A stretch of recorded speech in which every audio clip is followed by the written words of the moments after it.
Welcome to Manhwa Recaps, spoilers ahead, watch out, and take care. Huge shout out and special thanks to the channel members. The manhwa starts by taking us to a snowy mountain range. We hear a man calling someone a fool, asking if he really thought he could escape the inescapable encirclement. Then, they ask him where the ancient relic is. The man starts to laugh and calls them idiots as we see both of his arms have been cut off, and he asks if they really thought he would tell them. The men start to get pissed, but one of them maintains his cool, saying they need to contact the main squad first, and they start radioing on some crystal, saying they have the Northern Phantom and to confirm their coordinates. He says that he's so damn persistent, and he can't believe that he's still hanging in there, even though both of his arms have been severed. And he wonders why he's after the same relic that the Emperor is. The other man says that he's just trying to be annoying, and that they've suffered so many days because of him, and they need to have some fun with him before the main squad gets here so they can pay him back for the hardships they've gone through. We see the man planning something, and as they keep yapping, they tell him to brace himself as they're going to torture him now. And to decide on who gets to start, they flip a coin. As it launches into the air, the Northern Phantom then bites onto one of his arms, forcibly reattaching it, and he says that he will not let this end with him not being able to do anything. And we finally learn his name is Zeke Draker, and he is the Draker household's first failed awakener. He says because he was born into the great Dragonslayer household with a body that cannot use aura, he failed to awaken, which should have been a given for a Draker, and he was treated as trash and chased out of his household, which is why he did everything he could to become stronger in order to survive. And someone once said that if all you pursue is strength, then you'll have nothing in the end, as we see him charging forward with his sword in hand. As the coin finally starts to land back in the man's hand, he slowly reveals it to show that it's heads, and on cue, Buddy loses his head. As Zeke has dashed past him, cutting it off. Zeke says he always hated that saying because that is only bullshit said by those who are strong. He then turns, glaring at the other man, and dashes forward, cutting his sword in half and slicing him down the chest. And he says that those who are weak will be trampled on by the strong, and what belongs to them will also be stolen, and that is the truth of the world. Zeke then looks over to his side and reattaches his other arm now and says that he guesses he won't be able to escape. The men wonder if he really just reattached his limbs, asking what the hell that is, and they call him a gross irregular. They say that he'll probably die if they cut his head off at least, but Zeke's fearless and charges straight into the group. They immediately swarm him using some kind of sword formation, and then it jumps to later as we see he's actually managed to slaughter every single one of them, but at the cost of his life, as all of their swords are plunged straight into his back. He starts to cough up blood, and he says it looks like he's going to be dying soon, and even though he couldn't take his revenge, he was still able to steal the relic that the Emperor was after, and he guesses he did something in the end after all. As he's holding onto the relic, which is like a dragon statue carved into a gem, he starts to accept his death, telling somebody named Alicia that he's sorry. As his blood starts to run off his nose, it drops onto the dragon carving and begins to release a golden aura. And a status window appears, saying his strong will can awaken an ancient power and the soul of an elder dragon is engraved upon the will of those who persist. As a robed figure appears behind Zeke, it starts to embrace him, asking if he would agree. Zeke's of course on the verge of death and wonders why he's hearing random shit when he's about to die. It continues asking him if he would agree, and he tells him if it'll get them to shut up, then sure. The status window then says the Awakener's agreement has been confirmed, and an irreversible promised power is being activated, and gives him a countdown that starts from 5 and gets to 1.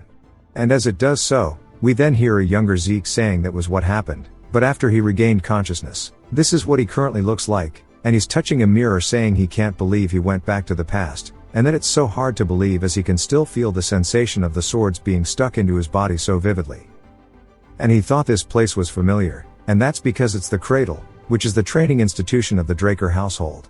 The Dragonslayer family Draker is one of the 3 great transcendent households formed by the Terrakan Draker, who saved the continent by killing the evil dragon Bahamut in the war 1,000 years ago. And perhaps it's because they were the Dragonslayer's descendants, all of the Draker bloodline had the blessing of aura, and they were easily able to awaken and become knights, all except for none other than Zeke. The status window appears again, telling him that the administration system is restarting, and he jolts up out of bed, wondering what it's going to say this time. It continues, saying that the soul of the Awakener has been confirmed and it's being aligned, and after having received the will of the Elder, it has been confirmed that he has obtained authority to a part of the system, and it greets him, telling him that it's going to activate its status window. And a bunch of screens start to appear in front of Zeke. He says there are a lot of magic video-like things, wondering if it's all because of that artifact. We see it's actually a low rank status window, and that his class is healer, which is rare. There's also a draconian skill that he needs 10 points to unlock. Zeke immediately shoves his hand through the screen, and he says that it's just like magic videos and he can navigate through it in a similar manner. As he gets closer, he wonders what it means by class skill, since it's written in the draconic language, which isn't used anymore. And his master told him about this, that people of the ancient world would categorize themselves into classes depending on what they're good at. Each class would train in a specialized technique known as skills, and since his class is healer, he can use a skill for healing. Zeke says after he awakened, they trained him until he almost died.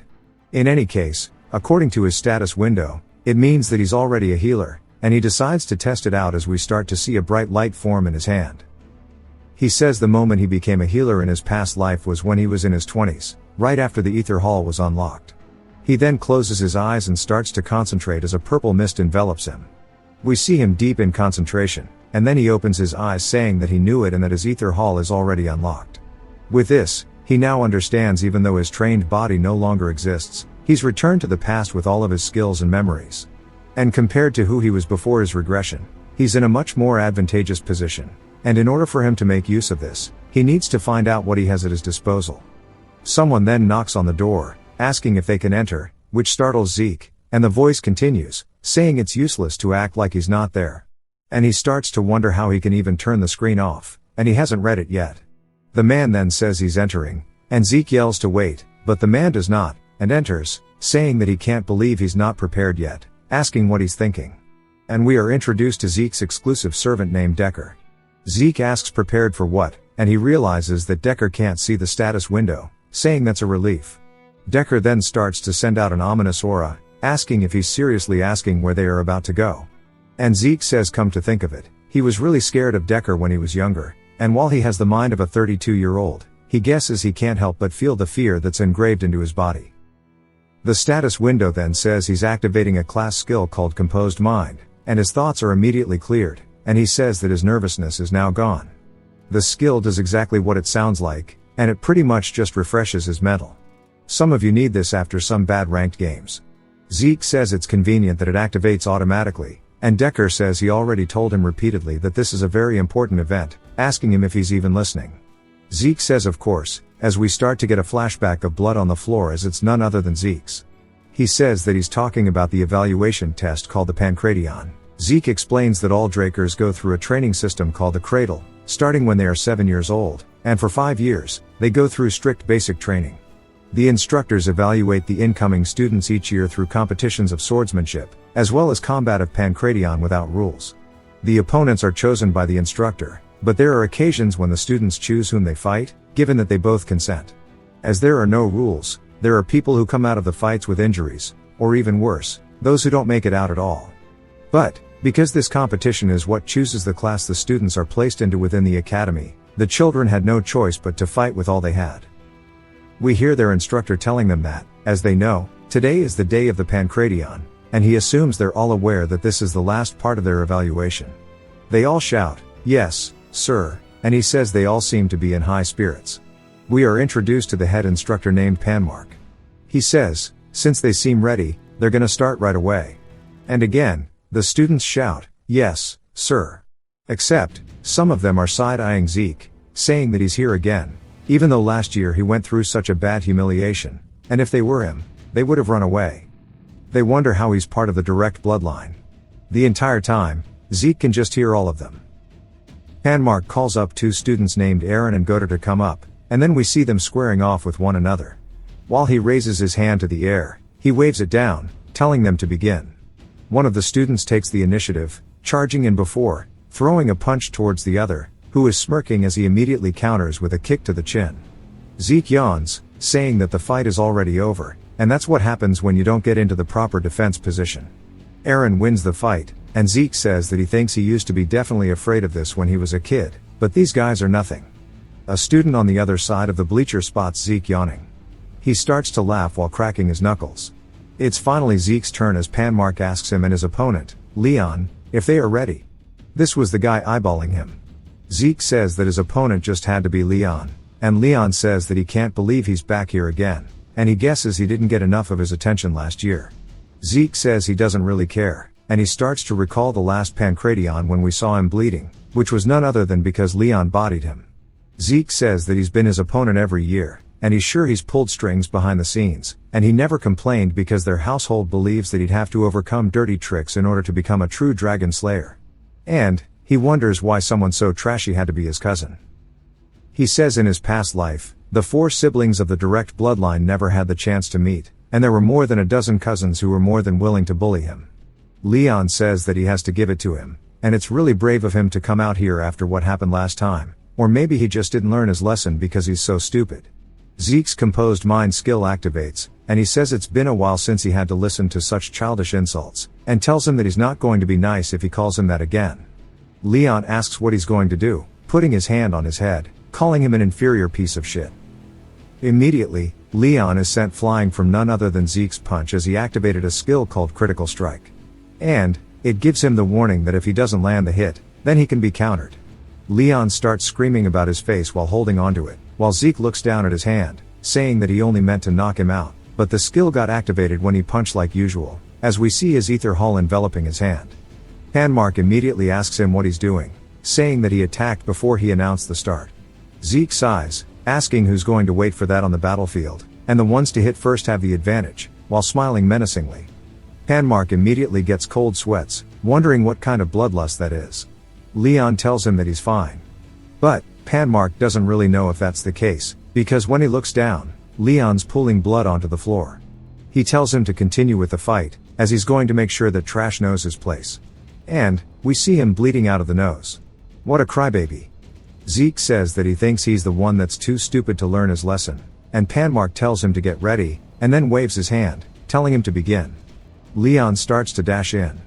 And he actually starts to just eat the attacks, saying that, at first, he was scared because of the initial punch, but his fists don't hurt at all. And if he just puts up his guard, he's no threat to him. What he does have to be careful of is his left-hand counter. As Zeke comes in with it, Leon ducks underneath, grabbing onto his inner knee and back, telling him that it was too obvious. And then he immediately starts to topple him over, telling him that he's about to teach him his lesson. But then we see Leon take a devastating blow.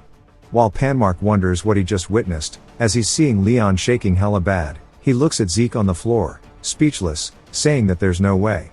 And that the combat IQ on this kid is insane. The moment Leon dodged the counterattack and tried to take him down, he thought that Leon was going to win. However, Zeke immediately kneed Leon's chin and got out of his grasp. That's on Leon for letting his guard down, thinking that he had him. But Zeke maintaining his composure is crazy. He wonders if this is really the same Zeke Draker that everybody else knows. Leon starts getting a gut-wrenching feeling in his stomach, wondering why he's unable to do anything. He says he needs to create distance before he can even backpedal. Zeke comes in with a thigh kick. As Leon starts to lose his balance, he wonders how he's so strong when his frame is so small. But he manages to stomp his foot, keeping himself upright, and starts to come in with a punch.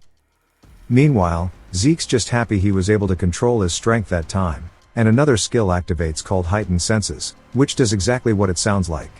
And as Leon's punch comes close, Zeke starts to see it in slow motion and dodges it. He says that this is a familiar feeling. And now that he's got used to controlling his ether, we get a metaphor of, as if he was fabric weaving around Leon's hand. Zeke immediately prepares him for a throw, slamming him straight into the ground, using his own momentum against him, shattering the arena. Panmark and the other students are all standing in disbelief, wondering what the hell that was. But Zeke continues by using another skill called Precise Stab, elbowing Leon in the chest. We see it crack his sternum as the skill stabs the weak point of the enemy for critical damage. Zeke then raises his hand, saying that even an idiot like him needs to learn his lesson, as he starts to imbue aura into it. Leon faintly gets the word stop out, but Zeke doesn't as he hits him in the face over and over and over as everybody watches in complete fear. Until he stands up with blood all over his hands, and Leon.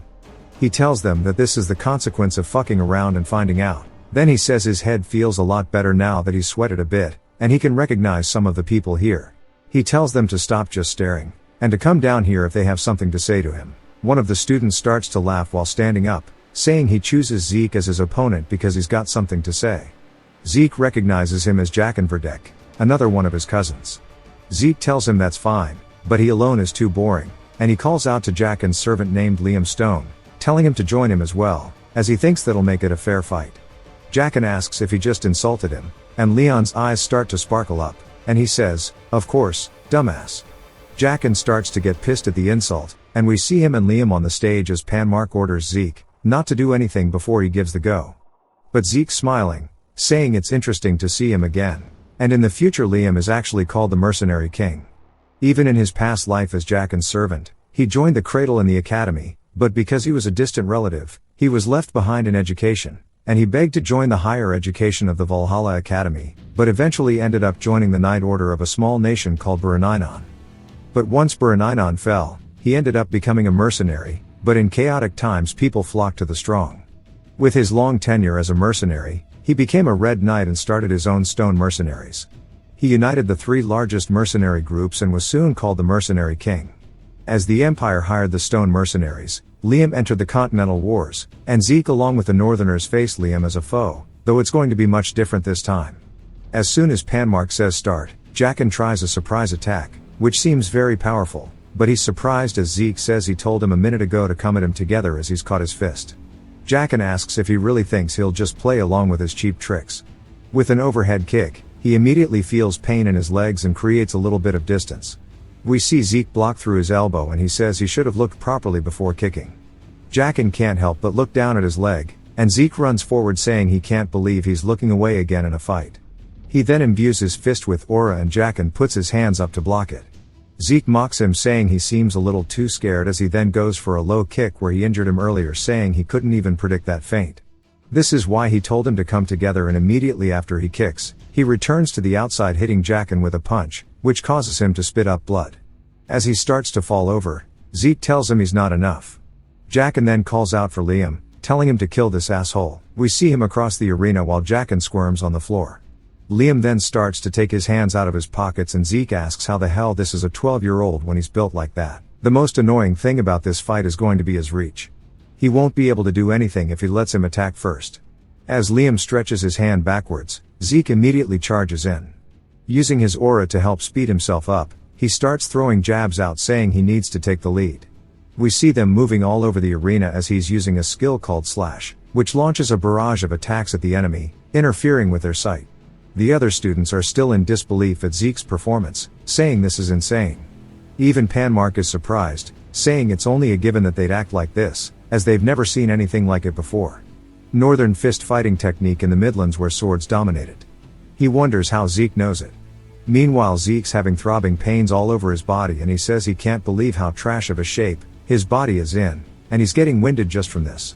But that aside, Liam's monstrous physique is another problem, as he hasn't even bothered counterattacking or dodging and he's just tanking them all.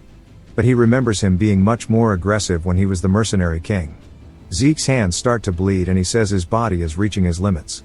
And now that he understands Liam's strength, he'll take him down through his guard as he starts to charge up a powerful attack. Liam, still being cautious, watches between his block as Zeke dashes forward with the punch that he's charged up, and before it even comes into contact with him, we see it generate a shockwave. But because Liam was following it, he easily ducks beside it, pushing Zeke's hand to the side as we see 3 rings shoot out from the attack. Zeke's surprised that he dodged it, saying that he shouldn't even be able to see ether with his eyes, and that everybody here has some insane sixth sense. Liam then grabs onto his arm and his waist. While spinning, he screams going to throw Zeke, but instead feels a sharp pain in the back of his head as Zeke has took the chance to knee him straight in the back of his skull.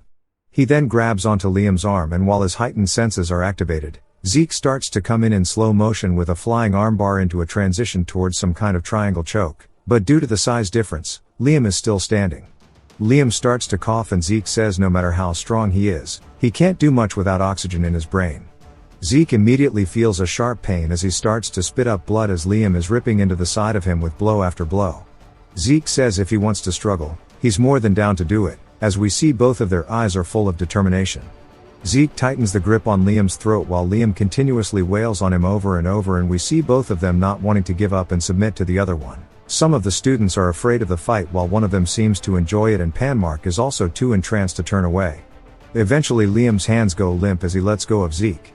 We see he's passed out and Zeke has a lot of blood on the side of his stomach from where Liam was beating him. We hear the female student who was enjoying the fight saying she expected at least this much from him and that it'll be worth taking him down. There's no way they let him fight after that brutal match. Some time later, we hear Decker saying that he heard Zeke was injured, asking if he's okay. Zeke says yes, and Decker asks if it's not too much, if he could check his pulse. Zeke realizes that he just wants to see if he's awakened his aura, and sighs, telling him to wait a bit. He then sticks his hand out, and Decker thanks him, as he starts to feel a blue aura course through his veins. He's surprised, asking if Decker is a blue knight. As we see him checking for aura himself, Zeke explains when you're usually checking someone who has awakened, you usually just look at their dantian, but he's really being thorough with it, and viewing someone else with aura is difficult enough on its own. If he is able to control it so precisely like this, he has to be a blue knight. And he explains that not all knights are the same. They are classified in accordance to their martial prowess and aura manipulation proficiency. White swordsman is the novice level, and most children before the blessing rite are at this level. Yellow swordsman is if your level has awakened aura and opened your dantian. He explains that all trainees of the cradle become yellow swordsmen after the blessing rite, and once you have freely learned to control aura, you are in the title of knight. Purple knight is a level at which you can reinforce your sword with aura. Blue knight is the level for when you can manifest an aura blade, and the realm of those who have transcended the limits, the realm that the mercenary king Liam, and he had also reached before his regression as red knight. There's also the black knight, but there are only a very few of those monsters in the entire continent. Then he wonders how someone skilled enough to be a commander is acting as his babysitter.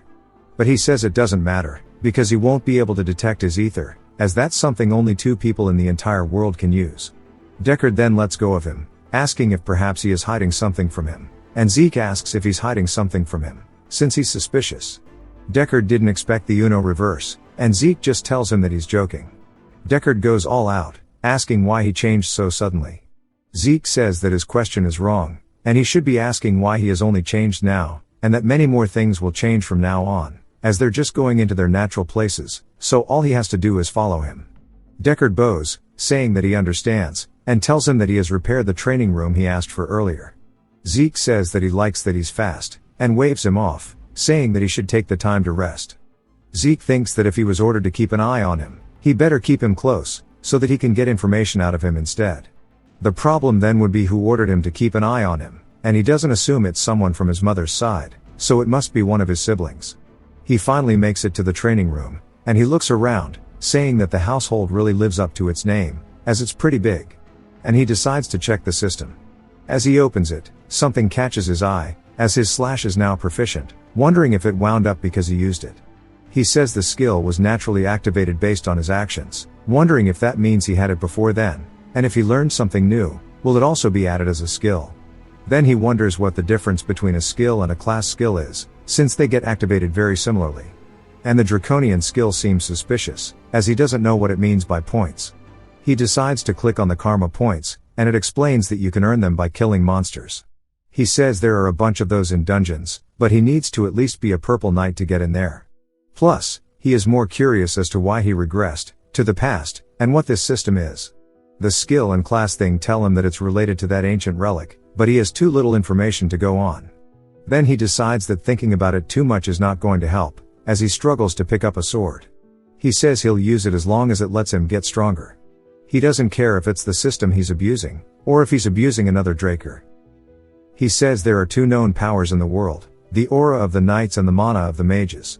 Knights reinforce their aura in the dungeons, and mages handle their mana through circles. The 2 powers are on opposite ends of the spectrum, so if you have awakened one, you cannot awaken the other. However, he was fortunate enough to be unable to awaken either a dantian or a circle, and he was abandoned by his household and met his master during his vagabond days. His master taught him a lot of things, but the most useful thing he was taught was the healing in Ether Hall. Through the Ether Hall, which his master developed, he was able to handle the energy of nature, and only he and his master are the only ether users in the entirety of the world, as we see him giving his all, practicing his swing.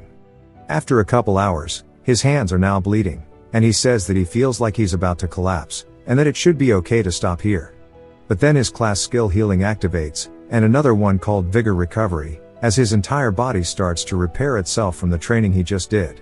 He explains that healing is a very rare skill that he did not even know existed until before he met his master.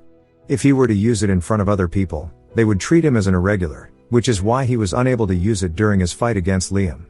He had to hurry to heal himself as soon as he got back to his room, and now that he's recovered, He'll continue training again. This is why healing is op, train heal repeat. It then starts to get dark out, and we see him sighing, saying that it's already dinner time.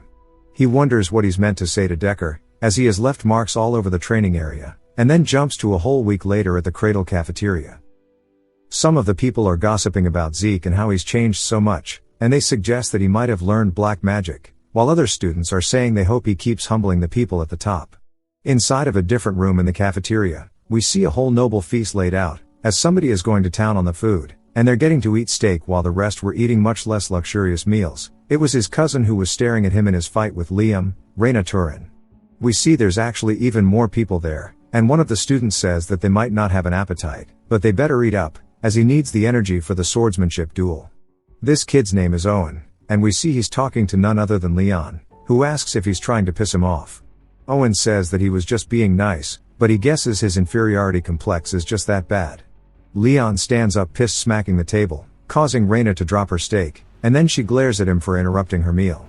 Leon starts to sweat nervously, and we see Jack in there as well, asking what the plan is for them to do, as they all need to deal with Zeke.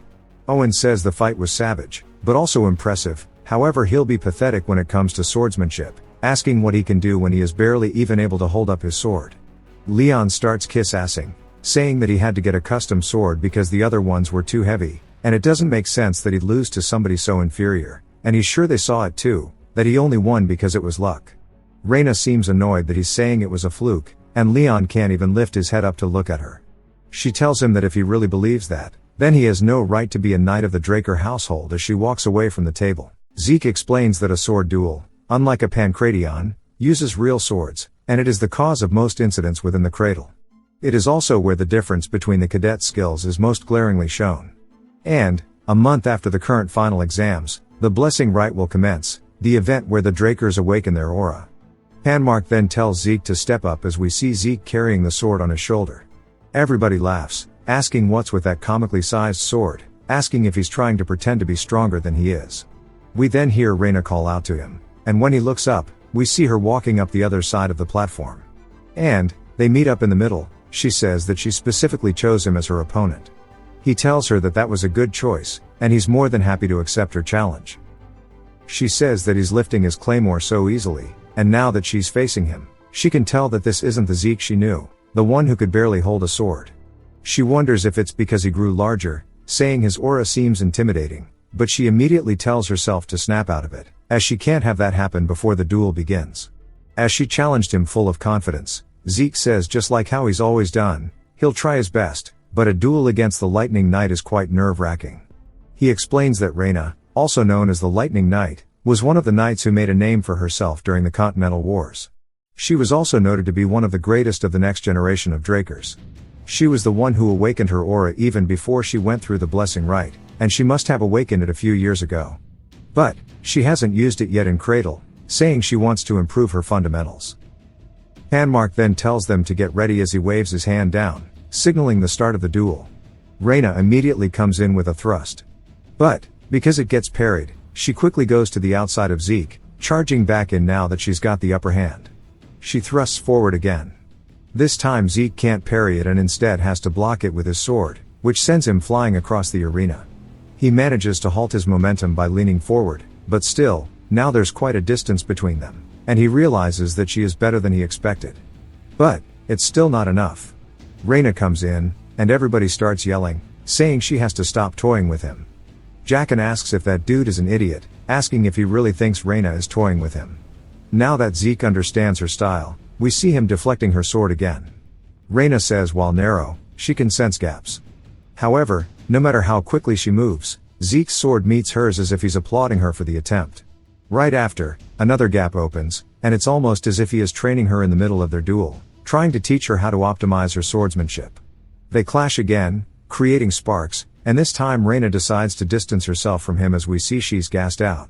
Zeke sighs, saying that this is how the Lightning Knight fought back when she was in Cradle, and her sword is honest, but it's expected from someone who is obsessed with the fundamentals. But, that is what's holding her back, and he decides that he's going to try to help her break out of her shell as he gets into a low stance. She wonders what he's about to do, saying that the only action he has from that is to close the gap. Her speed is nothing to laugh at, as she tells Zeke to do his best. But, he's already closed the gap while she was internally monologuing, and he comes for a downward strike, which causes her to step to the side. She says as long as there's distance between them, reacting to his movements is possible. Zeke then starts to dig into the arena, and he swipes forward, causing Reina to backpedal and avoid it. That's just as he expected because this is part of his plan, as the debris from the arena hits her straight in the face, catching her off guard. When she then looks forward once more, she sees Zeke's already closed the gap, and he starts swinging straight towards her throat. Reina thinks that she's finished, but we see Zeke's sword is the one flying through the air instead. As we saw, some kind of blue aura activated as Zeke's sword lands far behind him. Everybody says that they expected as much from Reina, and she didn't even have to use her aura. But, Panmark is having a different reaction, and he says the cadets were too slow to notice, but right as Zeke's attack closed in on her, she used the faintest amount of aura, and it was an amount that was barely noticeable. Even though she's the one who upholds the promise of never using aura until she goes to the academy, he was able to force her hand. Zeke asks her what she's doing, as we see that she looks mad with herself. He tells her that this isn't over, as he comes in now with his fist. He hits her straight into the throat with the domestic violence no jutsu. She immediately starts pouring blood out of her mouth and falls to her knees. Leon yells, saying that this is a sword duel and they won't stand for such cheap attacks. Everybody else starts dogpiling on him, saying that they can't believe a knight abandoned his sword and that this is definitely Reina's victory. They start shaming him. Bro doesn't care, he won. Reina starts to struggle to stand up, and Zeke asks if she wants to continue. She says that she hasn't lost yet, and he only struck her because she let her guard down. She then realizes what she just said and stops inhaling the copium, saying if it was a dagger and not his bare fist, she definitely would have died. She sets aside her pride and tells him that she lost. Owen and the rest are surprised by this, because Zeke was human scum just a couple weeks ago. He has achieved victory against one of the most talented children among the famed houses. Zeke walks off the stage with Panmark yelling his name. It then jumps to a castle as below it the city is set ablaze, and the knights are dealing with some kind of massacre, throwing bodies over the edge into a pit full of corpses. Inside of the castle, a man asks another one named Abel how he's drinking tea in this situation and tells him that the bastard Zeke defeated Reina. We learn that man's name is William, and Abel tells him that he's always too serious, asking how long they have until the blessing rite. William says they have until the next full moon. Abel stands up and walks out as we see there's blood everywhere in this office as well, saying that it looks like this is the right moment to pay the family a visit. William asks if he's going out there by himself. Abel says that it has piqued his curiosity, and he's interested in knowing what kind of awakening their youngest is going to go through. Although Zeke's victory left the entirety of the cradle in shock, he simply returned to the training facility and resumed practicing. Then, a whole month later, on the day of the blessing rite, we hear Zeke sighing, saying he really doesn't understand how he managed to become a red knight with such a shitty body in his past life. He opens his status window, as we see that his skills have leveled up quite a bit, and one of them is even ranked expert while his slash, for some reason, is still ranked beginner. Zeke kindly explains, saying whenever his skill mastery surpasses the expert level, the skill ranks up, the mastery resets. He even managed to raise his mastery of swift steps, the skill he gained during the duel. He then asks Decker what he wants, and Decker tells him they're going to leave in 2 hours. Zeke says that he'll join soon, so to get everything ready. 2 hours later, we see Zeke riding away on a carriage with Decker, saying it's been a while since he's been to the main estate. It belongs to the Draker family and is situated within the Duchy of Troy. Although the family's main residence is located in the heart of the continent, at the Four Seasons Fortress in Midland, the blessing rite must be held at the main estate where the legend of the Dragonslayer started. The carriage comes to a stop sometime later. As Zeke exits, we are introduced to the Dragon's Nest Lair, the main estate of the Draker family. Panmark then yells, telling all the cadets to stand at attention. Zeke looks around, saying he's never realized it before, but all the onlookers are famous people that you hear about in the news. He's sure that his family has also sent informants to keep an eye on him, and whatever their intentions are, once they see him fail the awakening, he's sure they'll just ignore him. But then, he makes a face that looks really annoyed, and he starts to ask why that bastard is here, clenching his fist. We hear Abel greeting somebody, as they ask if he's interested in any of them, and he says no, but he has other reasons. It just so happens that his adorable younger brother is here. And this is the second son of the Draker family, the Lion's Blade, Abel Draker. He makes eye contact with Zeke, who says that even though he has the nickname of the Lion's Blade, it's much more fitting to call him the Butchering Knight. He then turns, looking away, telling himself to calm down, as there's nothing he can do right now anyways. In his past life, Abel would have never come to see him during the blessing rite, wondering if his actions changed the future. We see his hands full of scars now, showing his hard work, and he says if that's the case, this might be a good chance. Panmark then says they're going to begin with the blessing rite and calls Aaron to come out first. We see Aaron roll back his sleeve as he dips his hand into the water towards a spike. Blood begins to pour out as a blue aura starts to leave the fountain, even enveloping the knight statue beside him, and Aaron looks a little scared by it as he starts to feel the aura pouring down into his dantian, expanding it, creating a vortex that swirls, causing it to flow throughout his body. Zeke says through the blessing rite, every member of the Draker bloodline awakens their sealed aura when it's time for them to graduate from the cradle at the age of 12. Compared to the ordinary knights who awaken after the age of 20, it is incredibly fast. Buddy Def picked up Hep B from that needle. Panmark calls up the next student, and Zeke says among them there are a few rare cases where, along with their aura, they'll awaken a trait of the Dragonslayer known as mana inhibition. On cue, the lights all flicker out, and everybody wonders what's going on as they start to change to a reddish color. The onlookers are pleasantly surprised. Zeke says that whoever has this will become as strong as a yellow knight, though some have even rivaled red and black, and they undergo pure blood awakening. We see it's none other than Reyna who caused this phenomenon. Panmark tells somebody to bring him the gloves, and Zeke explains that because of mana inhibition, everybody who has it requires special gloves from their family, or else they can't live a normal life. When one is able to prove that they are a pure blood descendant, they are conferred the Draker name, and along with that, you'll be provided with the unimaginable support of the family. They keep going through the list.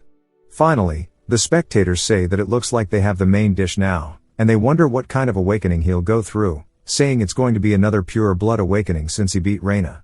Zeke stands in front of the chalice, saying he never thought he'd be here again, and the last time it happened, it was horrible.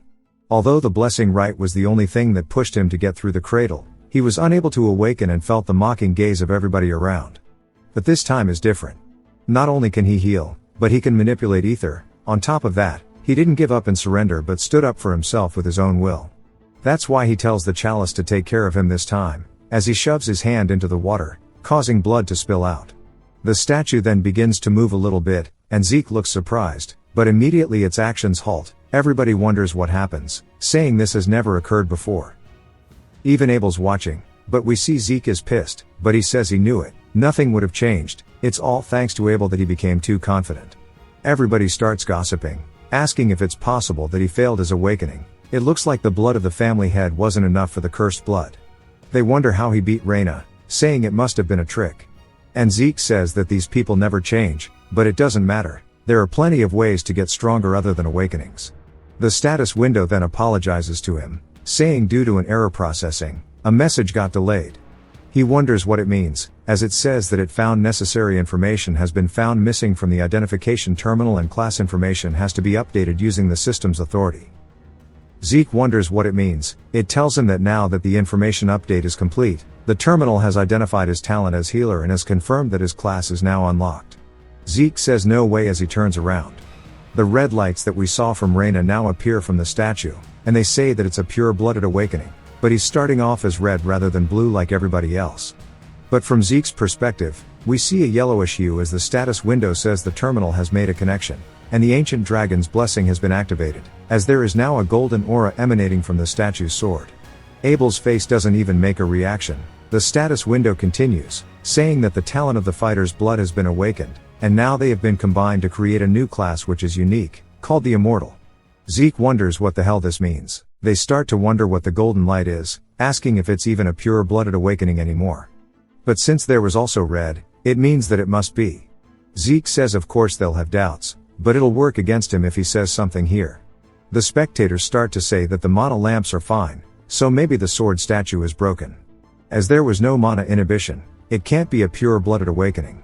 Abel then starts to clap, asking why they are all so serious, as they have gotten 2 pure-blooded awakenings in one batch, and that this is something to celebrate.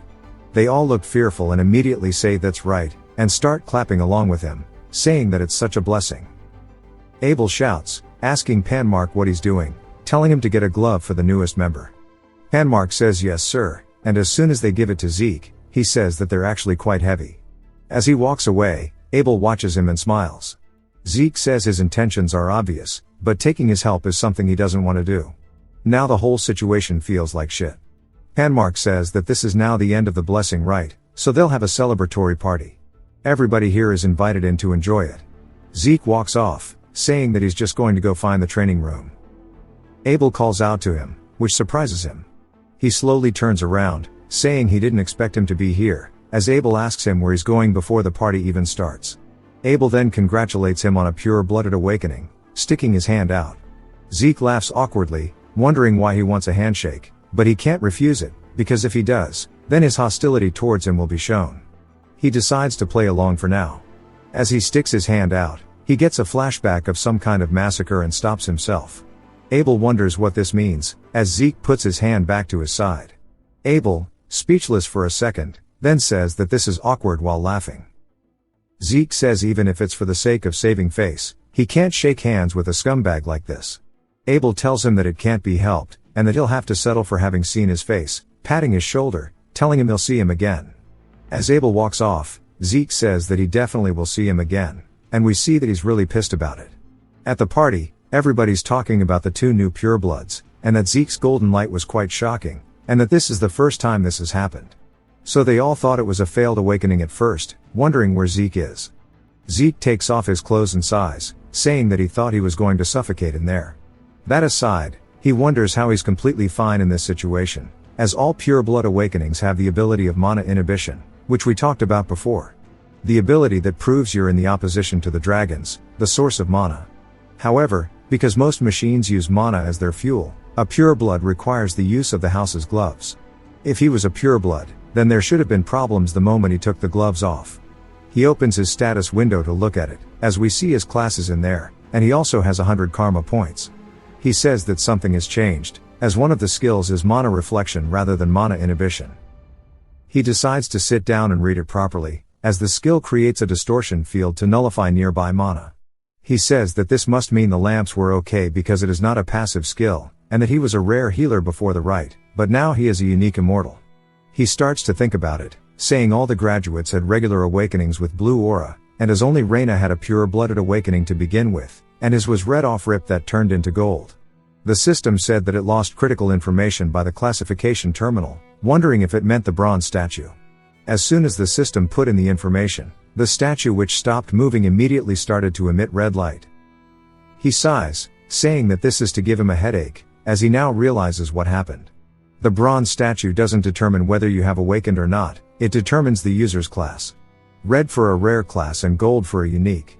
The bronze statue is an ancient relic used even before the time of Terrakin, the founder of the Drakers. The concept of class doesn't exist nowadays, so it was only used to check if one had awakened or not, and they have mislabeled the red light, shown as a sign of a rare class, to that of a pure-blooded awakening. He sighs, saying he can't believe the family heads have never realized this, but then he remembers he has karma points, wondering if it was a gift from the ritual. He decides to use it, buying the Draconian skill shop. As it takes 10 points away, he now can view all of the Draconian skills and choose which one to buy. We see there are some called Dragon Eyes, Might of the Dragon, also Devour, which all do dragon-like things. Dragon Eyes allows the user to view detailed information of an individual, Might of the Dragon makes those around him surrender to aura, and Devour just lets him be a pig. He says he's going to get Dragon Eyes and Might of the Dragon, but he wonders why Devour costs so many points. He says he better get something that's obviously good rather than take a shot in the dark, so he gets both of those said skills. He says Might of the Dragon is probably too dangerous to use here, so instead he uses Dragon Eyes, as we see his eyes turn into that of a dragon, releasing a golden aura. He looks around, saying he expected more as it said there was detailed information, but nothing's changed. As soon as he opens his window, he starts to laugh, saying this doesn't even make sense as the statue in the center of the garden looks like it's right in front of him. Even though it's so far away, he says this could be really useful. A status window then appears, which surprises him as it asks if he wants detailed information about the object. He wonders what it means, so he clicks yes, only for even more status windows to start to appear, telling him every single thing in the room and how it was made. His head starts to hurt, and he immediately begins to lose his balance, catching himself in the chair. If all Draconian skills are like this, he won't even be able to use them for long. His class skill activates, which is Healing Factor and Vigor Recovery. As he immediately feels refreshed, He says he didn't even intend to use his healing skill.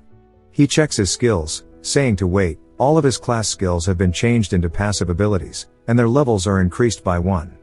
The healing factor means that he automatically repairs himself, and he says that this shit is actually low-key broken. Healing may seem like it's already overpowered, but it's not something he can constantly spam and the effects are limited. However, healing factor is infinite. He grabs a knife off the table, saying he needs to test this, and he holds out his arm and begins playing guitar on his wrist. Healing factor activates, as we see there's not even a scar left behind. He says that since the academy takes 5 years to finish, that might be too long, so he'll just do it in 2 instead. We learn that the Draker Academy is the greatest knight academy on the continent, one that any aspiring knight would give an arm or a leg to enroll in. It is located in the Duchy of Troy. Every new semester, there are thousands of new students. We see them laughing in the courtyard. Zeke says that the high-ranked students are no different from adults, and they are all trained to perfection. However, if he compares them to those from the cradle, then maybe they are slightly worse. While there are still children from the great families, it seems they have already established their territory. It seems as if his family is rotten to the core. Among the countless branch families supporting the transcendent Draker family, the 3 families with the most influence are called the Great Families. There is Reyna's family, the Turin family. There is Owen's family, the Zimmons, and of course, Jacken's family. Even the children of those 3 families are in such a state where people are following them around. He starts to laugh, saying that it's none of his business, as he walks away. He heads to the high-class dormitory, specifically the Platinum Mansion. He says it sure is nice to be a purebred. The Platinum Mansion is a dormitory furnished with a training hall, a library, and various kinds of facilities. It is only open to the highest-ranked students, and even those from the cradle cannot enter it so easily. As for pure-blooded awakeners, they are given the special privilege of a floor master, an entire floor known as the Platinum Floor. One of the maids welcomes Zeke on his entrance, saying they'll escort him to his assigned floor. As we see, there is actually a whole staff of maids and butlers. Zeke sighs, saying that this is a bit too much, even if he is pure-blooded. One of the butlers tells him that Decker is waiting for him in his room. Zeke asks what he wants, and Decker says that he's come to deliver something. Zeke notices a box on the table and immediately puts them on, saying it is different from the other tempering gloves that he had before, and Decker says it's a relief he likes them. Zeke says that since he's got new gloves, he would like to get a new sword too, asking Decker what he thinks. Decker tells him that is an excellent decision, and because the Duchy of Troy is close to the Giant's Mountain, it is abundant with good quality iron and excellent craftsmen.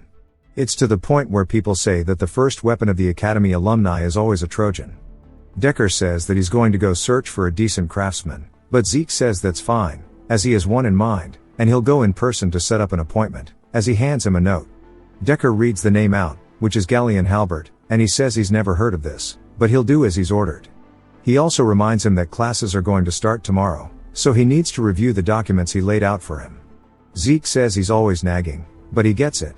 Some time later, we see him reading the documents sitting down, and he says that given how the Platinum Floor is completely isolated, he'll have a lot more freedom to develop his draconian skills. Then there's a knock on the door, and he tells them to enter, and a woman apologizes and tells him that Floor Master Reyna has sent a dinner invitation. Zeke's a little surprised by this, telling her to take him there, and as he heads to the roof, he spots something that he ironically says is cute, asking if they are some kind of southern cartel. With a bunch of dudes surrounding Reyna, she welcomes Zeke. She says that her family's people are rather peculiar, and she apologizes and sends them away. He sits down, thanking her for her concern, and she says that she wants to discuss business after the meal. Zeke says that she's finally living up to the name of Lightning Knight, because she's utilizing her lower abdomen to control her aura, wondering if she's already laid her eyes on the position of Purple Knight. But he wonders why her swordsmanship is stuck in a rut, and he sighs, saying that it's a waste of her potential. Some time later, after he's eaten about 4 plates, he laughs nervously, saying that he's a pretty big eater, but this is far beyond his expectations. As Reyna has doubled what he ate, she says that since they're done, she'll get straight to business, telling Zeke to accept the Turin family support. He says it seems that she's forgotten, but they are both pure-blooded awakeners. She says that it looks like there is a misunderstanding, and it's true that they receive many privileges, and just the Platinum Floor alone is proof of that. But they do not receive any benefits in terms of their growth. The centuries of academic and practical know-how accumulated in the academy, a personal instructor to raise their abilities, If he doesn't have these two, no matter how well off he is, he'll fall behind. That is why support families are necessary. Even Abel, the youngest ever to attain the title of White Knight and the current Black Knight, receives support from his maternal family, the Zimmons, that is, Owen's family. Although the patriarch of the Turin family has not told her the reason why, he has told her that Zeke is not receiving support from his maternal family. And, she'll tell him this only once more, that he needs to accept the support. He immediately says no while shrugging his hand, leaving her confused. She asks why not, saying that receiving the family support wouldn't be a bad deal for him. He says it's not about that, and he doesn't need anything more than what he's already received as a pure-blooded awakener. It's not much, but in return for the meal, he'll give her one piece of advice she needs right now, saying that her sword has too much strength behind it, and he guesses that she's too conscious of those men. He pushes into the tree, causing all the leaves to drop. He tells her to listen well, saying that her greatest strength is the fluidity that arises from having a flexible body, telling her not to receive attacks head-on and crush her opponent's strength, but rather fluidly cast her opponent's attacks aside, and land a single delicate strike. If she can do that, she'll grow several times stronger than she is now. Hajime no Ippo type shit. He then thanks her for the meal and heads off, and we see her fist shaking, saying that the Turin family is the herald of strength, and she was simply following her family's tradition. It's not that she's being conscious of others, but she realizes that he's right, because she had been obsessed with becoming a person fitting of her family name. It is something that has been unintentionally projected into her sword as a result, and he saw through that immediately. When she was young, everyone praised her as a genius, but not one person gave her any real advice. She holds up one of the leaves to see that it's actually cut, and she starts to wonder just exactly who Zeke is. As we see Zeke walking outside, he says that all of his changed class skills have insane performance, and he wonders how he is fine even though he stayed up all night training. We see it's because he has a skill called infinite stamina, which sounds broken. He says in his past life he thought of this place as hell. But now that he is a pure-blooded awakener, this place is heaven, and money and power aren't everything. There's nothing quite like this, as we see him peacefully enjoying a stroll. Two people then see him from a distance and call out to him, and when Zeke turns around, we see it's none other than Owen, saying that he's glad to see he's part of the special class too. Zeke says that this is the third son of the Zimmons family, one of the three great families which we already knew of. As schemes are a Zimmons specialty, he used to bully him like the others, while maintaining his image of not having anything to do with it. Owen says that he invited him for dinner last night, but he didn't reply, asking if he received the invitation letter. Zeke wonders why he's acting so friendly, asking if it was the one that was left on his desk. Owen then asks why he didn't reply. Zeke laughs, saying that he must think he's funny, asking why he has to reply to every single thing someone asks. Someone then stomps his foot as he walks forward, saying he's being rather rude despite the young master's kindness. We see a man towering over Zeke. Zeke asks who he's meant to be, and the dude starts laughing like the main antagonist, asking how he could not know him. He says it looks like those from Cradle aren't worth much. Zeke sighs, saying that he gets that he wants to look good in front of his young master, but he needs to keep in mind who he's speaking to. He then goes for a surprise attack, which Zeke blocks, but it still causes him to get sent backward. Zeke says it seems like the high-ranking students are capable of basic aura manipulation. The dude then introduces himself as Durbin Roswell, saying they call him Durbin the Mighty, and in place of young Master Owen, he will teach him some manners. Zeke starts laughing at his nickname, saying that he's a cadet that isn't even a knight, yet he has a nickname. He finds it quite funny. Zeke then dashes off the ground, immediately closing the gap with his fist at Durbin's stomach. He calls him a joke and then hits him straight in the gut, causing him to pour blood from his nose and mouth. Durbin then gets launched flying backward. I think he just murdered this guy. Zeke then asks who's next after Durbin, telling Owen to go ahead and pick up his trash. As Owen starts to walk forward towards him, he says he sure likes to bask in his own glory, and then walks away. Zeke then calls him a third-rate villain, and he explains that Draker Academy is split into two classes. There is the normal class, wherein you are taught that if you lack talent, you must overcome it with effort, and so they follow a strict regimen from early morning till late at night. Then there is the special class, who may choose their subjects freely outside of basic studies. Even within the academy, the place where the greatest of the elites gather is the special class, which is why he had some kind of expectations. But everybody here are just alumni of the Cradle, and he wonders why it was called the special class when it's just the Cradle class. A teacher then tells them all to be quiet, saying in order to encourage the special class's freshmen, someone very special has come today. Not only was he the commander-in-chief during the Eastern Empire War 20 years ago, but he was also the hero that stopped the Empire's invasion with their resourcefulness alone. He tells them all to welcome in Chief Dean Howard Draker. Howard says it's a pleasure to meet them all, and he's also the dean of the academy. He's also a war hero, and everybody praises as a tactical genius, but the truth is that the information he leaked to the enemy for the sake of his own survival just happened to throw them into chaos, and he's simply a traitor that got lucky. Zeke sighs, saying that Rat is no hero, rather he's the main perpetrator that got him kicked out of the academy. He's lost the only remaining place where he could belong, and ended up wandering all across the Duchy of Troy, eventually getting caught by slave traders, then being sold off to the Southern Cartel, and he will make sure to repay General Lardas. The teacher says that he believes all of them have taken the dean's words to heart. Now they'll begin basic classes immediately, telling them to get their swords and head to the arena. They make their way to the indoor arena that is only for their class. Zeke says who would have thought that they have to learn the basics of dragonslaying. In his past life, simply because of the fact that he could not use aura, he spent 2 years learning what would otherwise take a person 3 months. He sighs, telling the world to go easy on him. A man then welcomes all the cadets, introducing himself as Andre Draker, saying he's going to be teaching them the dragonslaying basics.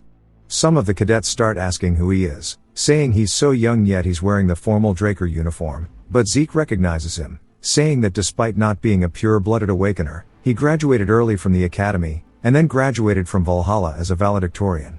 He's a once-in-a-century genius that was awarded the Draker name, despite not being of the lineage. Even the special classes teachers sure are on a different level. He's also very famous for being very inflexible. Andre then tells everybody to be quiet while releasing bloodlust, saying that if they're done yapping, he's going to begin the class, telling them to draw their blades. As they start to do it, he spots something, asking Zeke what's with his comically large sword. Zeke whips it out, even doing some tricks with it, saying that as he can see, this is the sword he'll be using. Andre looks pissed, telling him to step into the arena. He asks if he's not aware of the fact that he must pick a sword that suits his body. Zeke sighs, saying he knew this was going to happen, but he wanted to make sure he stood out when drawing his sword. Zeke then taunts Andre, telling him he's sure he can beat him with the sword. Zeke says it's just going to be faster to show him his skills, but Andre is pissed. He starts to release bloodlust, but due to Zeke's class skill, his mental is unbreakable. Andre goes to draw his blade, telling him that he understands that he wishes to learn with his body. Zeke says that he's glad he bit the bait, and Andre says that if his blade so much as touches his body, he'll be exempt from not just the punishment for his rudeness. As we see him with a rose aura on his blade, which suits his nickname. He tells him that he will also be exempt from the dragon slaying basics class. Andre then tells him that he doesn't plan on using aura against the cadets, but Zeke's just happy that he's getting a class exemption, saying that he can beat Andre since he knows his weakness. But considering Abel's keeping an eye on him, it'd be dangerous for him to garner attention like he did back at the cradle, so he'll just graze his clothes and lose. He starts to ready his blade, telling Andre that he's ready, while dashing forward. He slices towards Andre's neck in a blink. Andre deflects it, and Zeke says as expected of a blue knight, this isn't going to be easy. We see sparks flying as Zeke's bouncing around, but this isn't the technique he used against Reyna. While Andre hasn't moved a single step, the cadets say that an official knight sure is on a whole different level, as Zeke hasn't even managed to graze his clothes for the last 30 minutes. Zeke then distances himself from Andre, whose hand is starting to shake, and he asks what the deal is with his ridiculous stamina, saying even if he is suppressing his aura, to think that he's losing to a cadet. He says the existence of pure bloods truly is unfair. Zeke says that his stamina is just as bad as always, and him suppressing his own mana isn't helping. The Draker's aura cultivation method is known for its peculiarity. You must activate your aura during training, during your daily basic task, pretty much every second of every day, maintaining it as if you were breathing. In other words, for Andre, he's basically holding his breath. Unique total swordsmanship depletes his stamina even further. As we see him send Zeke flying backward, Zeke says that losing like this doesn't feel quite right. As there's no helping it now, he has to force him to use aura, as he comes in with an overhead swing which Andre blocks. Zeke says that creating situations that can be easily handled is useless. He needs something that'll make him subconsciously use aura. In other words, an extreme situation to drive that out of him. As he flips through the air, he lands back on his feet, only to dash off the floor directly towards Andre. And Andre's surprised as he recognizes it as swift steps, saying there's no way it's this fast from a cadet, as Zeke bounces around the room like Bellamy from One Piece. Zeke then activates critical strikes right above Andre's head, while Andre's still just wondering how a cadet knows swift steps. He then turns, meeting Zeke's gaze, only to feel that he's about to be injured. We see blue aura envelop his feet as he backpedals from the attack, raising his sword up into the air. As he's preparing for a counterattack, he uses the dragon-slaying arts, specifically the first chapter, Sky Slice.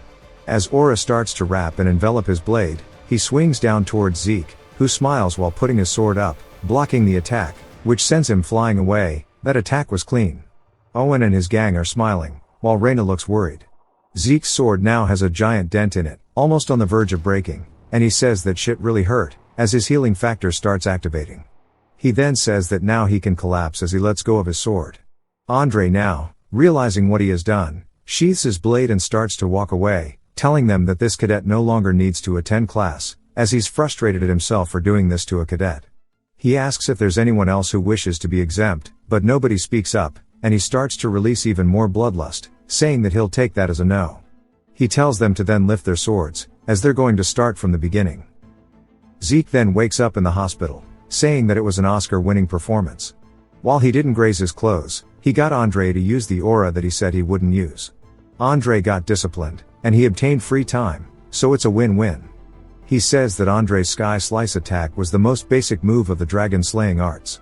However, because it came from a Blue Knight, its force was nothing short of incredible, but regardless he can still beat a Blue Knight, considering his limitless stamina and healing. But this isn't enough to live freely. In order not to be restricted, he needs unrestrainable power, the power that won't let him submit to anyone. As he starts to explain it, a drunkard appears beside him, saying that he must be Arthur's youngest son. Zeke's surprised, asking who the hell this hobo is.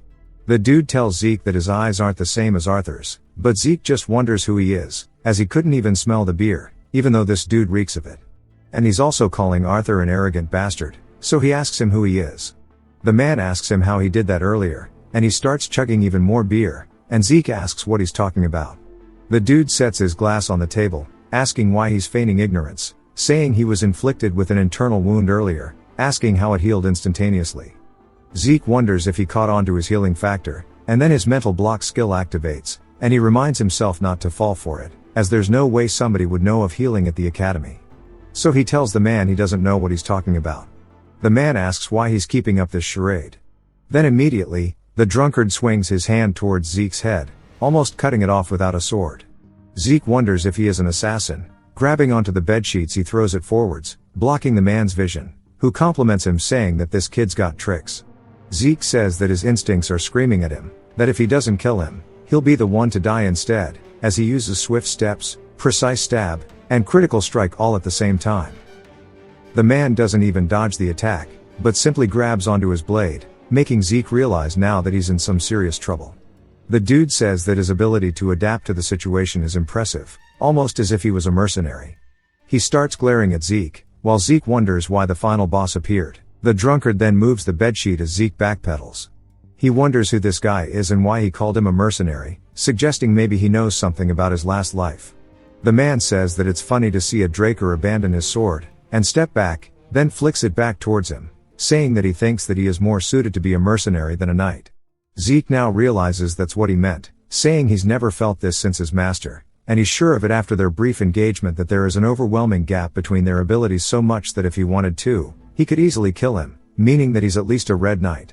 The drunkard says that's a claymore from the basic supply of the cradle, asking why he's using a weapon like that, and Zeke says he might actually be stronger than a red knight. The door then cracks open as we hear Andre's voice saying that this is where he was. Zeke wonders if he's talking to him, but Andre gives him one quick glance and then calls out to the other man, who we learn is named Dexter, and he is the garden keeper. Dexter asks how he knew he was in here, calling him a leech-like bastard, and Andre says that he was in the training room earlier, making Dexter call him annoying. Andre tells Zeke that if he's done getting treated, he can return, and Zeke walks out. As he heads to the door, Dexter calls out to him, saying that if he has time, come to the Academy's western greenhouse and he'll teach him something useful. Awkward silence ensues as they stare at each other, and Zeke leaves, saying no thanks. Dexter then says that it seems like his personality is just as shitty as Arthur's, and then Zeke says that if Dexter has the rank to call the current patriarch Arthur out so easily, Then he must be the person who only had one disciple, which was Andre, throughout his entire life, and that he is Duke Draker, the Gale Knight, one of the Black Knights who have the martial force to go against a whole kingdom alone. Why are the drunkards always powerhouses?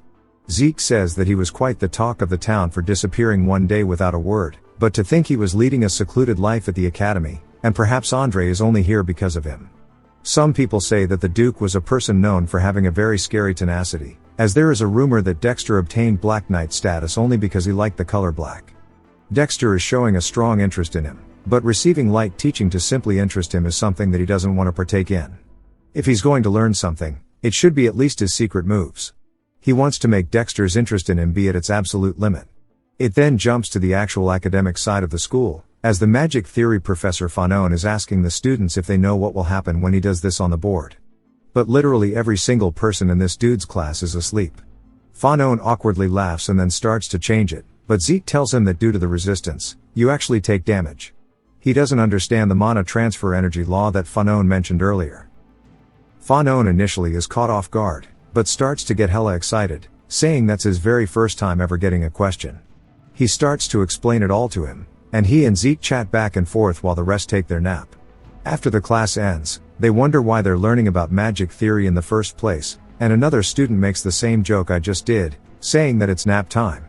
Ha ha ha, Zeke says that was an easy to understand lecture, and he's definitely no ordinary professor. Fanon then tells him to wait, and when Zeke turns, he's gassed out, asking what's wrong. Fanon says it's nothing much, he just feels like he had a proper class for the first time in a while because of him. So if he ever has anything he's curious about, to come to his research lab. He's still a Delphoa Magic University scholarship alumnus, so he knows a lot. Zeke's surprised, saying he thought he wouldn't be an ordinary mage, but to think he'd be an alum from the Magic University of Delphoa, the nation where magic originated, is pretty cool. He tells Fanon he understands and then leaves, saying there's nothing bad about getting close to a mage. Mages who are good at math are usually flexible thinkers. They're better suited as colleagues than brain-dead knights. He plans to figure out later if Fanon is actually going to be really useful. He then spots something, saying that he's less patient than he thought, as it's only been a week, and Dexter is laying down in front of him. Dexter asks him if he's done, and when Zeke goes to ask what he's doing here, Dexter cuts him off, asking why he never came to the greenhouse, saying he must have understood what he meant when he said he'd teach him some useful things. Zeke tells him that he already said he wasn't interested, causing Dexter to get annoyed, asking why. Zeke says that he can tell he's incredibly talented, but he's busy with individual training right now. Dexter laughs, saying of course he can't slack off when it comes to personal training. He then teleports behind him, asking if that's what he really thought he would say. As soon as Zeke notices, he goes to turn around, but it's too late as he gets hit with the "Does this rag smell funny to you?" When he slowly opens his eyes, he says he didn't think he'd get knocked out, and a week was probably too long for Dexter. He starts to walk around, saying this must be the Western greenhouse. Dexter asks if he's fully awake, only for Zeke to ask if he abducted him. Dexter says he prefers the term surprise adoption and that he is interested in him. Zeke says he's not even hiding it now, so he must be quite impatient. Zeke then activates swift steps, starting to run away from him, saying that it's not time yet. Dexter cuts him off, jump scaring him. Zeke backpedals to create distance to find another way out, but bumps into Dexter who is now behind him. He tries once more, but again, he can't react as Dexter's hand appears in front of his face, causing him to stop in his tracks. Zeke realizes that he's being toyed with, and that he needs something to light the fire. He asks Dexter what about him has drawn his interest, and Dexter says he already told him that he was curious about how he healed instantly. Zeke starts to grin, saying that he can't believe that was actually what bothered him. He says if he's that curious, then he should make him answer him. Dexter thinks about it for a second and then disappears. Zeke has no idea where he even went. As he starts to look around, a sword flies in from seemingly nowhere. Zeke spots it and sidesteps it, but that's not all, as he grabs onto the handle, asking Dexter what he's doing. Dexter says that he told him to force him to answer, but that's too easy, so he wants to make a bet. He'll give him the same bet, the same thing that Andre gave him. Zeke says like master like disciple. Then Dexter warns him that if he gives up on this duel, he has to tell him every single thing that he is hiding. We hear the sound of something getting absolutely destroyed as we see Dexter in the middle of his greenhouse, wondering what the hell this kid is made out of, saying it's already been 3 hours. It's not that he just has good stamina and endurance, It's that his stamina and wounds are being recovered endlessly, as Zeke stands up from some rubble. Dexter says that this kid's recovery is no joke. It looks like Zeke's actually taking some damage though, as we see him wobbling. His class skills both activate, and he says that even if they went all day, he won't be able to win the bet. He says that Might of the Dragon has always seemed too dangerous to use, but against a Black Knight, that definitely won't be a problem. He Giga locks in, channeling his past life as much as he possibly can, giving it his absolute best. Dexter starts to sweat with excitement, saying that this is how he should be, and he loves what he's seeing right now. Zeke then starts to swirl the ether around his body as he activates swift steps, shattering the ground beneath him. He comes in for a swing directly towards Dexter, who sidesteps it off to Zeke's right. Dexter says he's repeating the same attacks again, and he may be fast, but compared to the Turin girl, he's nothing. As Zeke comes in with a follow-up, Dexter says that his spite surpasses tenacity, and he loves it. He then starts to take his hand out of his pocket, saying that he should use a little bit of aura here. As we see him blocking Zeke's skill, Zeke activates the Might of the Dragon, which startles Dexter to the point where he puts too much force into blocking the attack, completely shattering the blade. He then realizes what he just did, asking what that was. Zeke takes the chance to smash the dirt, blocking Dexter's vision. Dexter then starts to look around, saying it's still going to be difficult for him to find him as well. But of course, we see Zeke come out of the smoke behind Dexter, as he is using his dragon eyes, so a little bit of smoke won't stop him. He starts to swing with a broken blade, seemingly slicing through Dexter this time, but it's none other than an afterimage. The only thing left behind was his footprint, but the speed alone creates a giant gust of wind that starts to tear up the greenhouse. Zeke wonders if this is Dexter's secret move, saying that he can't believe a simple dash caused such a strong gust. Asking if this is why he's known as the Gale Knight. Dexter then appears behind him, which startles Zeke as he turns to cut him. Of course, Dexter vanishes once more, appearing in front of him this time, saying that they'll just call this a draw as he puts aura into his fist. He hits Zeke in the stomach, causing him to spit up a lot of blood, and as his sword floats through the air, we see Zeke get sent flying across the greenhouse, that might have broken the sound barrier. The status window tells Zeke that due to excessive skill use, his fatigue has surpassed the acceptable limit, and that for his safety, his consciousness will be forcibly shut down. Zeke once more says that like master, like disciple, he loses consciousness as Dexter says something. He then wakes up to a familiar ceiling, and as he rises in bed, he realizes that he's in his room, wondering if Dexter brought him here. He then sighs, saying that he almost won, but as expected of a Black Knight. He did everything he could, and it was still useless, trying to get Dexter to put his guard down by repeating the same attack 100 times over and over, and at that decisive moment, making a gap using the Might of the Dragon, and then blocking his vision using dragon eyes, but it still wasn't enough. The skill Dexter used at the end was definitely his secret move, and while he got knocked unconscious for using the draconian skills too excessively, thanks to that, he got to see Dexter's secret move with a dragon eye, as it was a skill that he has trained his entire body to utilize to its utmost efficiency. The secret move must have been the one that allowed Andre, who was weak in stamina, to rise to the position of Red Knight. It's a shame that he lost the opportunity to learn the skill, but it was still worthwhile. Might of the Dragon gave off the pressure that had even a Black Knight hesitate, and most small fries would definitely submit the moment they are exposed to this skill. The status window then appears above his head, saying that he has an unopened message. He wonders what this means, so he opens it, and it starts to tell him that his rank D skill Swift Step has changed into the rank C skill of High Speed Movement. His soul has developed due to the demonstration of his strong will, and along with the development of his soul, his system is now upgraded. It is also possible to activate the next function using Karma. As we see, he now has the option for a minimap, an inventory, and a quest book. Zeke says they all seem pretty useful, but he's curious about what inventory is, so he buys it first. It tells him that if he selects the items he wants, they will be stored in the inventory, and when retrieving items, he can think of the name or shape of the item. The amount of space the item takes in the inventory is dependent on the weight and size, so if he wants a larger storage space, he can upgrade it using his karma points. Zeke looks over at his sword, picking it up, saying that if he can activate skills just by thinking of them, it must be the same for putting it into his inventory. He picks it up and starts saying save over and over. At this angle, our boy has no hope. RIP his hairline. His sword then goes into his inventory. Now that the claymore has disappeared, it took up 2 of the 28 boxes. He has the inventory system from Path of Exile. He then thinks about the claymore as it appears back in his hand, which surprises him. He says he thought of it as a subspace storage, but it's actually way better. A subspace artifact was expensive, but it was also hard to find an object stored within it, and he can even increase the space of this one by using points. He wonders how a skill so strong is still an option in the low rank status window. He wonders what will happen if he upgrades it, saying if the worth of these points is this high, then he can't just recklessly spend them. So he has to definitely come up with a better plan. Decker then asks if he can come in, which startles him, but he says yes. Zeke asks what he wants, and Decker tells him there's a message for him. He says that it's from the garden keeper Dexter. Zeke starts to smile, saying he guesses it wasn't a complete failure.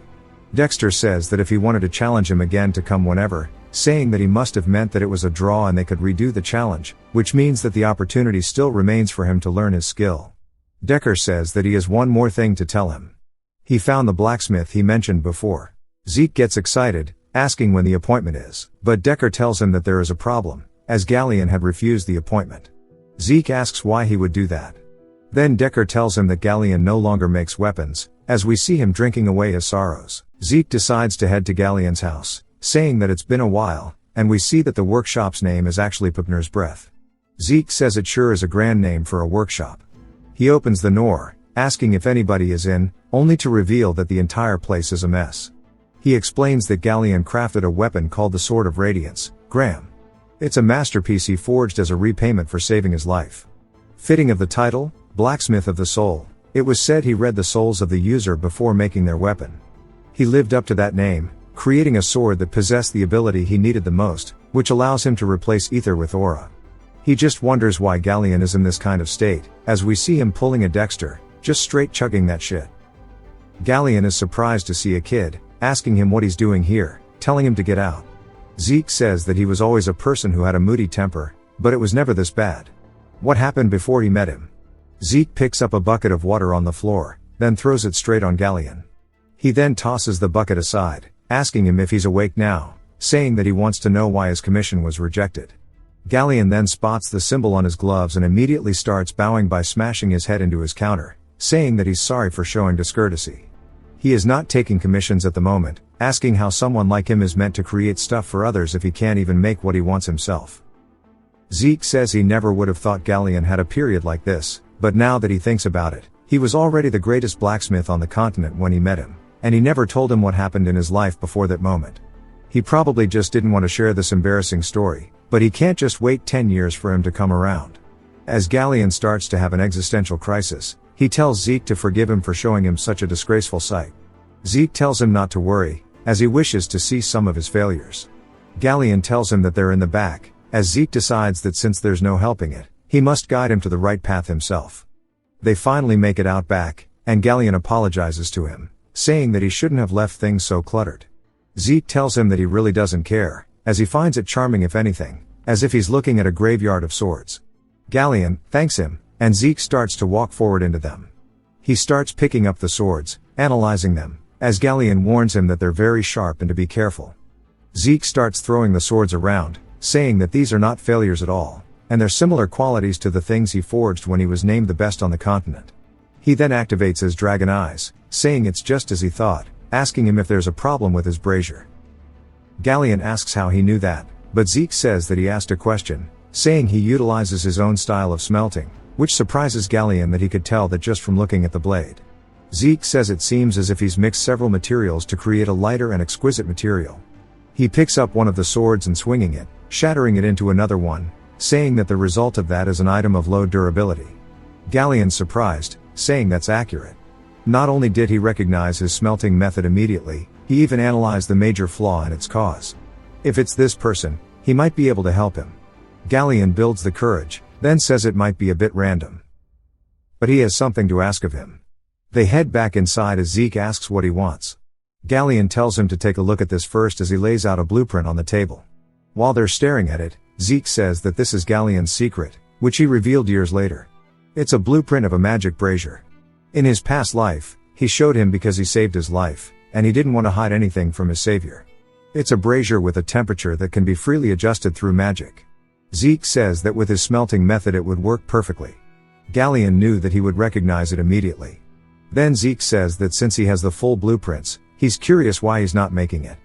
Galleon says that the most important part, the mana energy law blueprint, remains, but the magic tower's commission fee is 10,000 gold.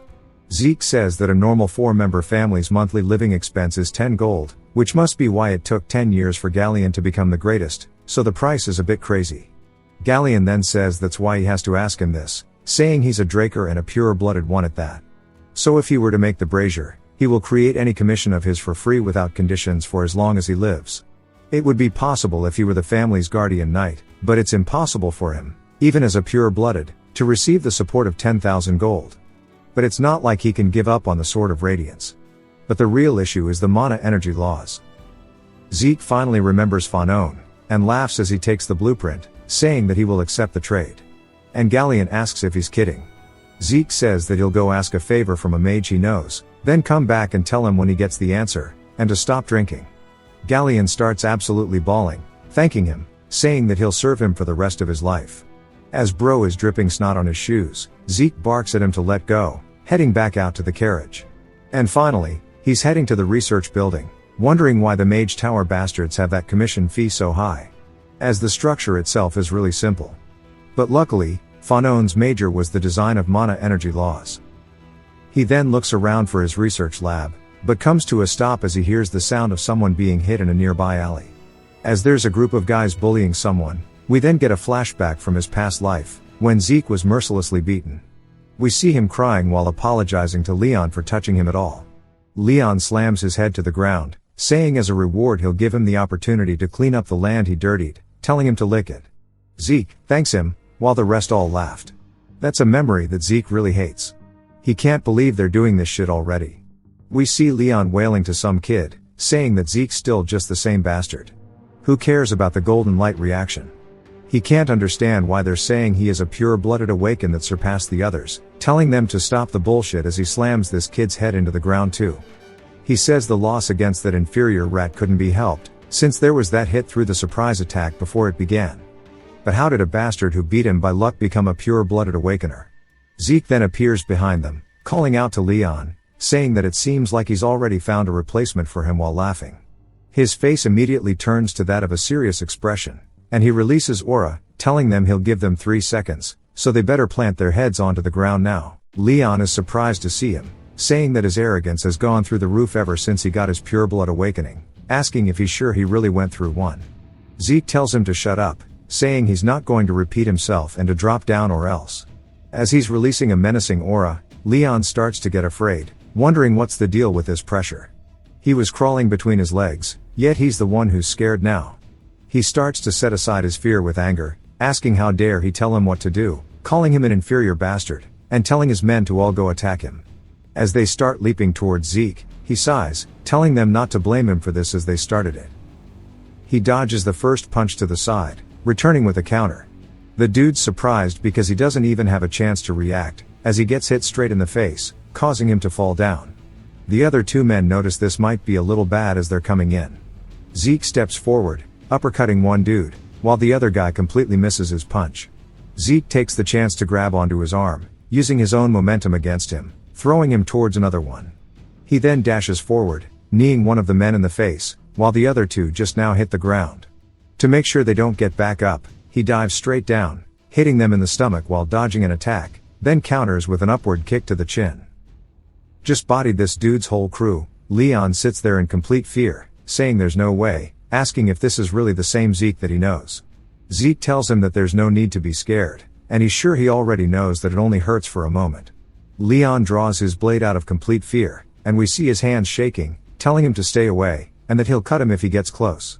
Zeke asks if he's really drawing his sword out of the training area, saying surely he knows what this means.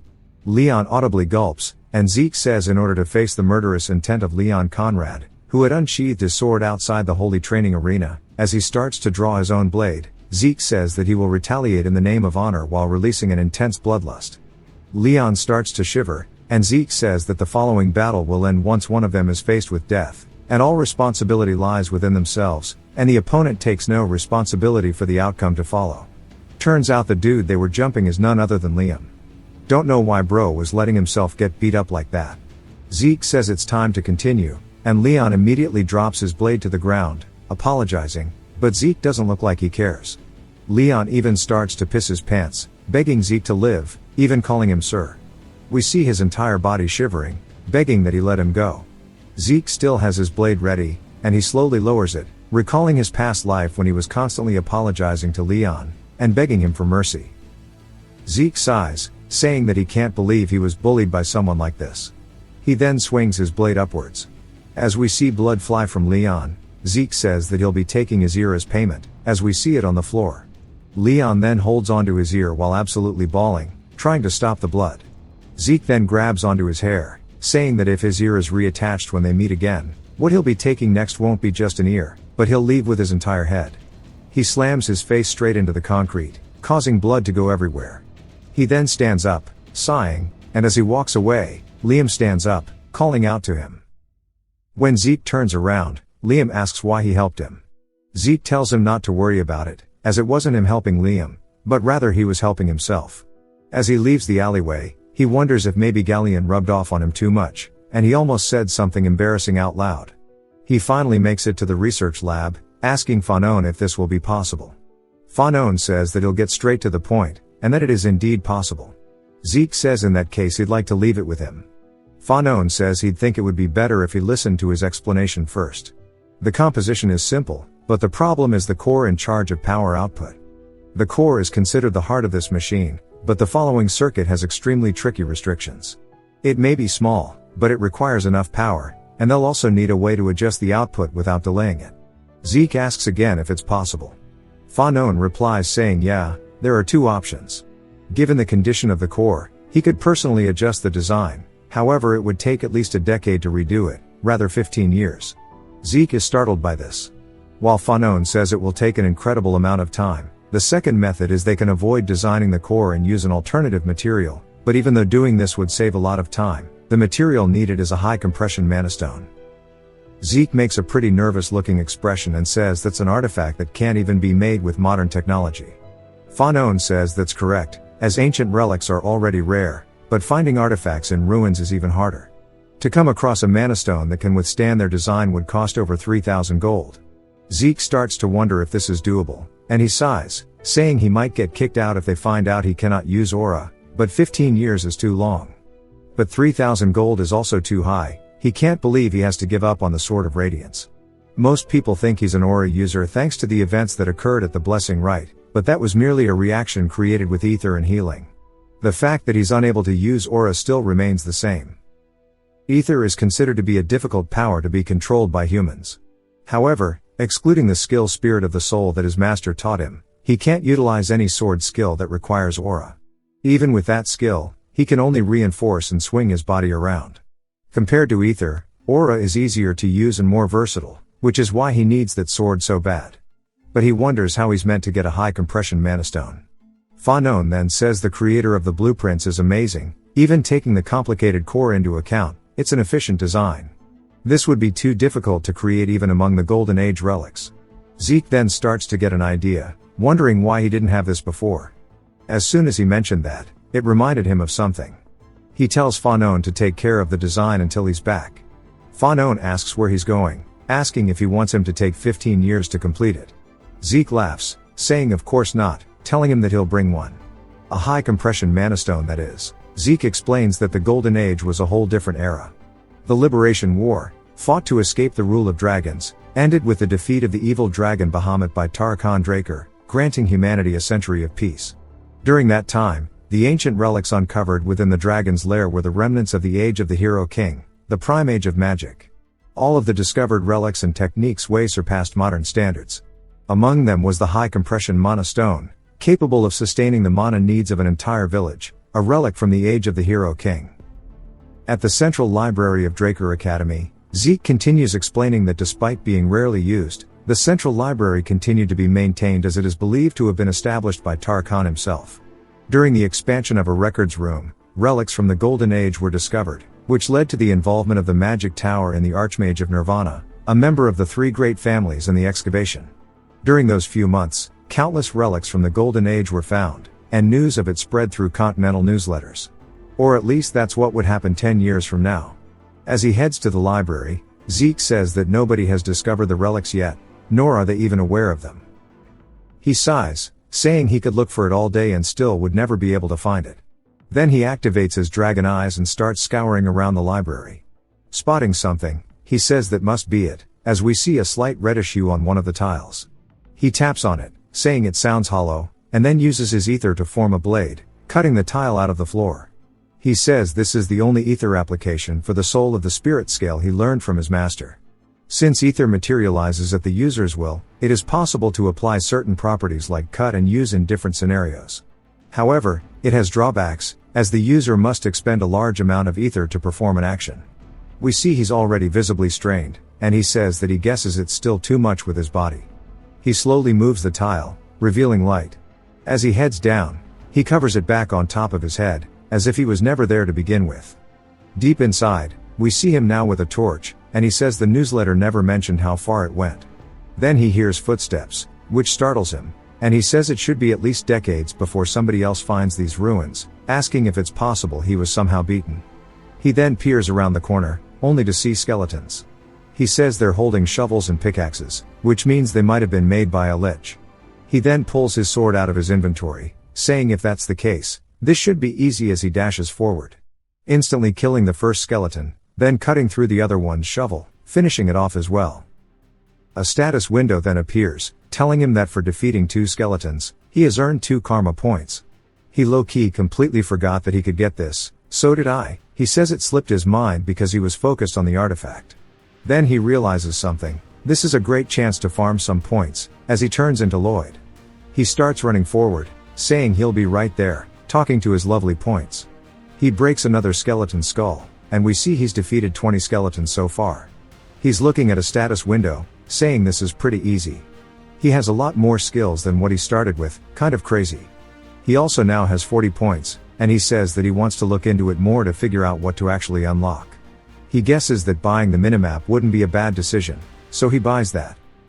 It then pops up on the status window, and he says it's very similar to a magic map. He sees a little button on the bottom left, wondering what it is, so he taps it, as it swaps from 2D to 3D, appearing in front of him with the entire layout of the interior. He says that this is the good shit, but he wonders why only this one room is red, while the rest are not. He then taps on it, as it asks if he would like directions to the grave of the Dragonslayer's storage room. He's surprised seeing it took the search party days to find it, but he found it so fast. So he clicks yes, and then tells him it's going to show him the fastest route to the destination. He watches as the fantasy Siri guides him. He says that he can't believe the path could be this laid out for him, saying there's no way he could possibly lose his sense of direction. He finally makes it to the destination, and he wonders how he's supposed to get inside, as the door is way too damn big. He doesn't even think he could force it open.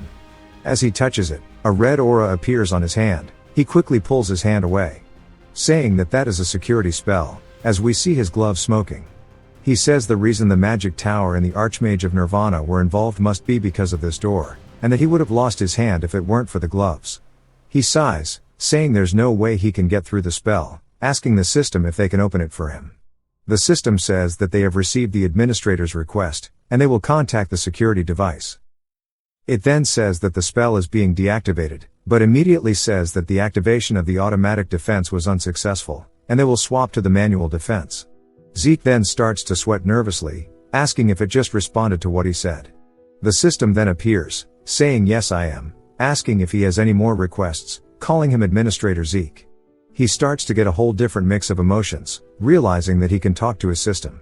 As it's sentient, he decides to ask it why it forced him to regress, and the system says it cannot answer the question. He then asks what the system is. Of course, it can't answer that either. He asks who made it, yet again a no answer. Then asks if he has anything else he'd like to know. He sighs, saying that he can't get anything important out of it, telling them to just open the door.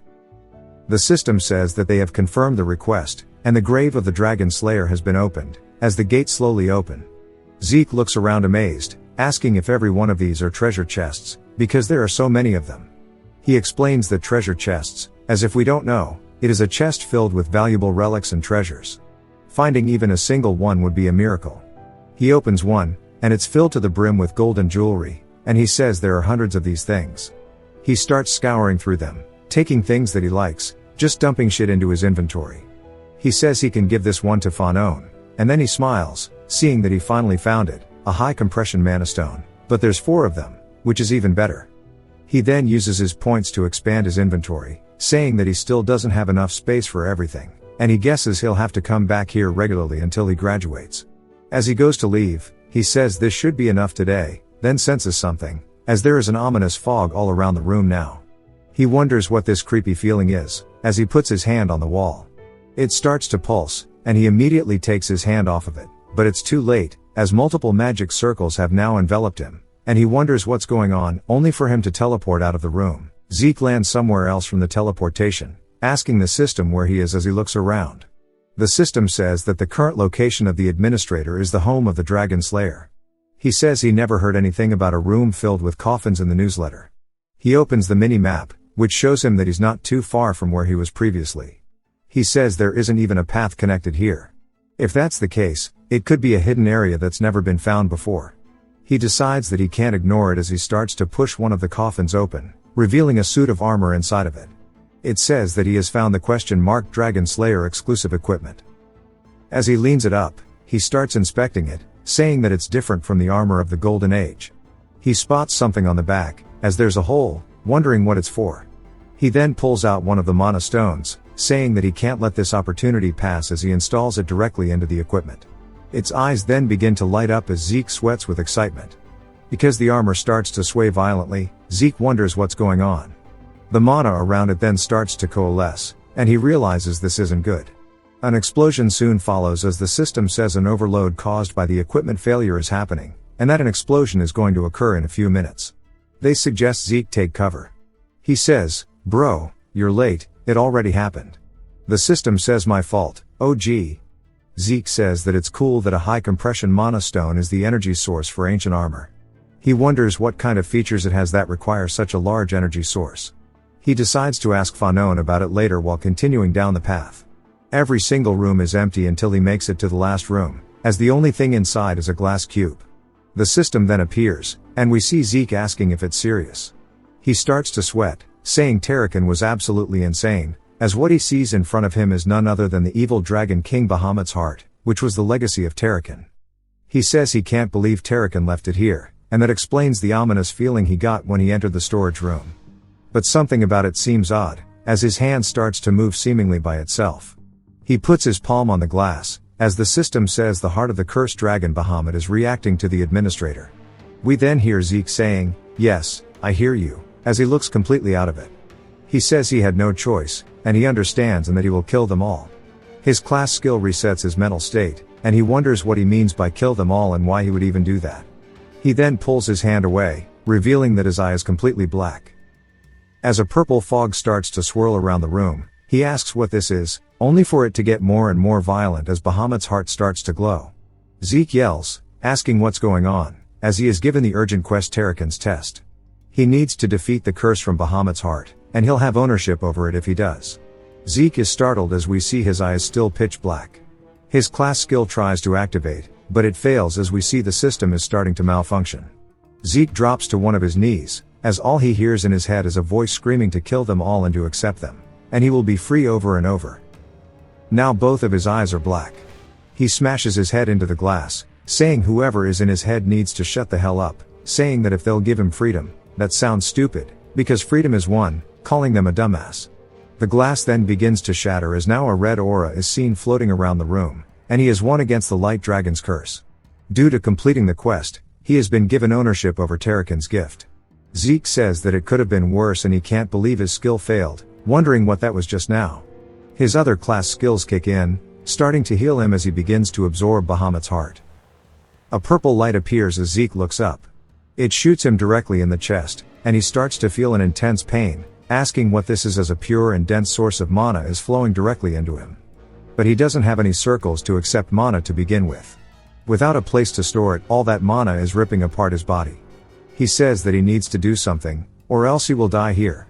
He then begins to release his ether using Spirit of the Soul, a skill called Seal. He starts to make some type of black hole to absorb all the mana. He says he will use the ether to cover the mana and seal it in an ether hole. A massive explosion occurs as soon as he starts absorbing it, sending a shockwave throughout the room. It's eerily quiet besides the smoke dissipating.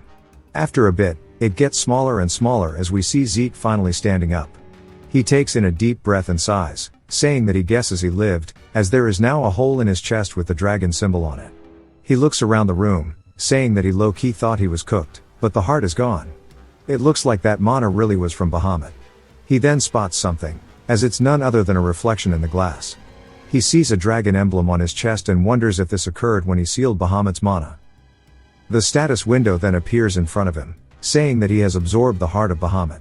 It continuously starts spamming him with notifications, such as that it has changed his body into that of the divine body, and they detect that he is unable to control 95% of the power. As a hereditary, he has the right to open Terrakin's secure library. He is then given a quest book and some kind of tutorial. He says this is all way too much, so Zeke needs to take his time to look at it one by one later, telling the system to get rid of all these notifications. All except for this one, as he points it out. He says it looks like his ancestor was feeling generous, as he starts to smile. It asks him if he would like to open Terrakin's other dying gift. We see Zeke staring at some kind of chest. As his heart starts to beat, he asks if this is what he thinks it is. In typical fashion, we don't get to see yet as he heads back to the Platinum Mansion, saying this should be good enough. As he puts everything into some of his lockers, he decides to take a look at his status. As we see, there is way more than there was last time. I ain't reading all of that. Zeke will bring it up when it's important. He says that authority and constitution were added, and it looks like this incantation can be unlocked once he's stronger. Authority means he has control over dragonkind, and dragons under his control can be summoned and will follow his orders. His constitution is the divine body. Now his body can perform at the highest level, his rate of learning for combat, and the transfer rate of ether in his body have increased. He says the descriptions don't really mean a lot to him. There's also that one status window that mentions Terrakin's secure library.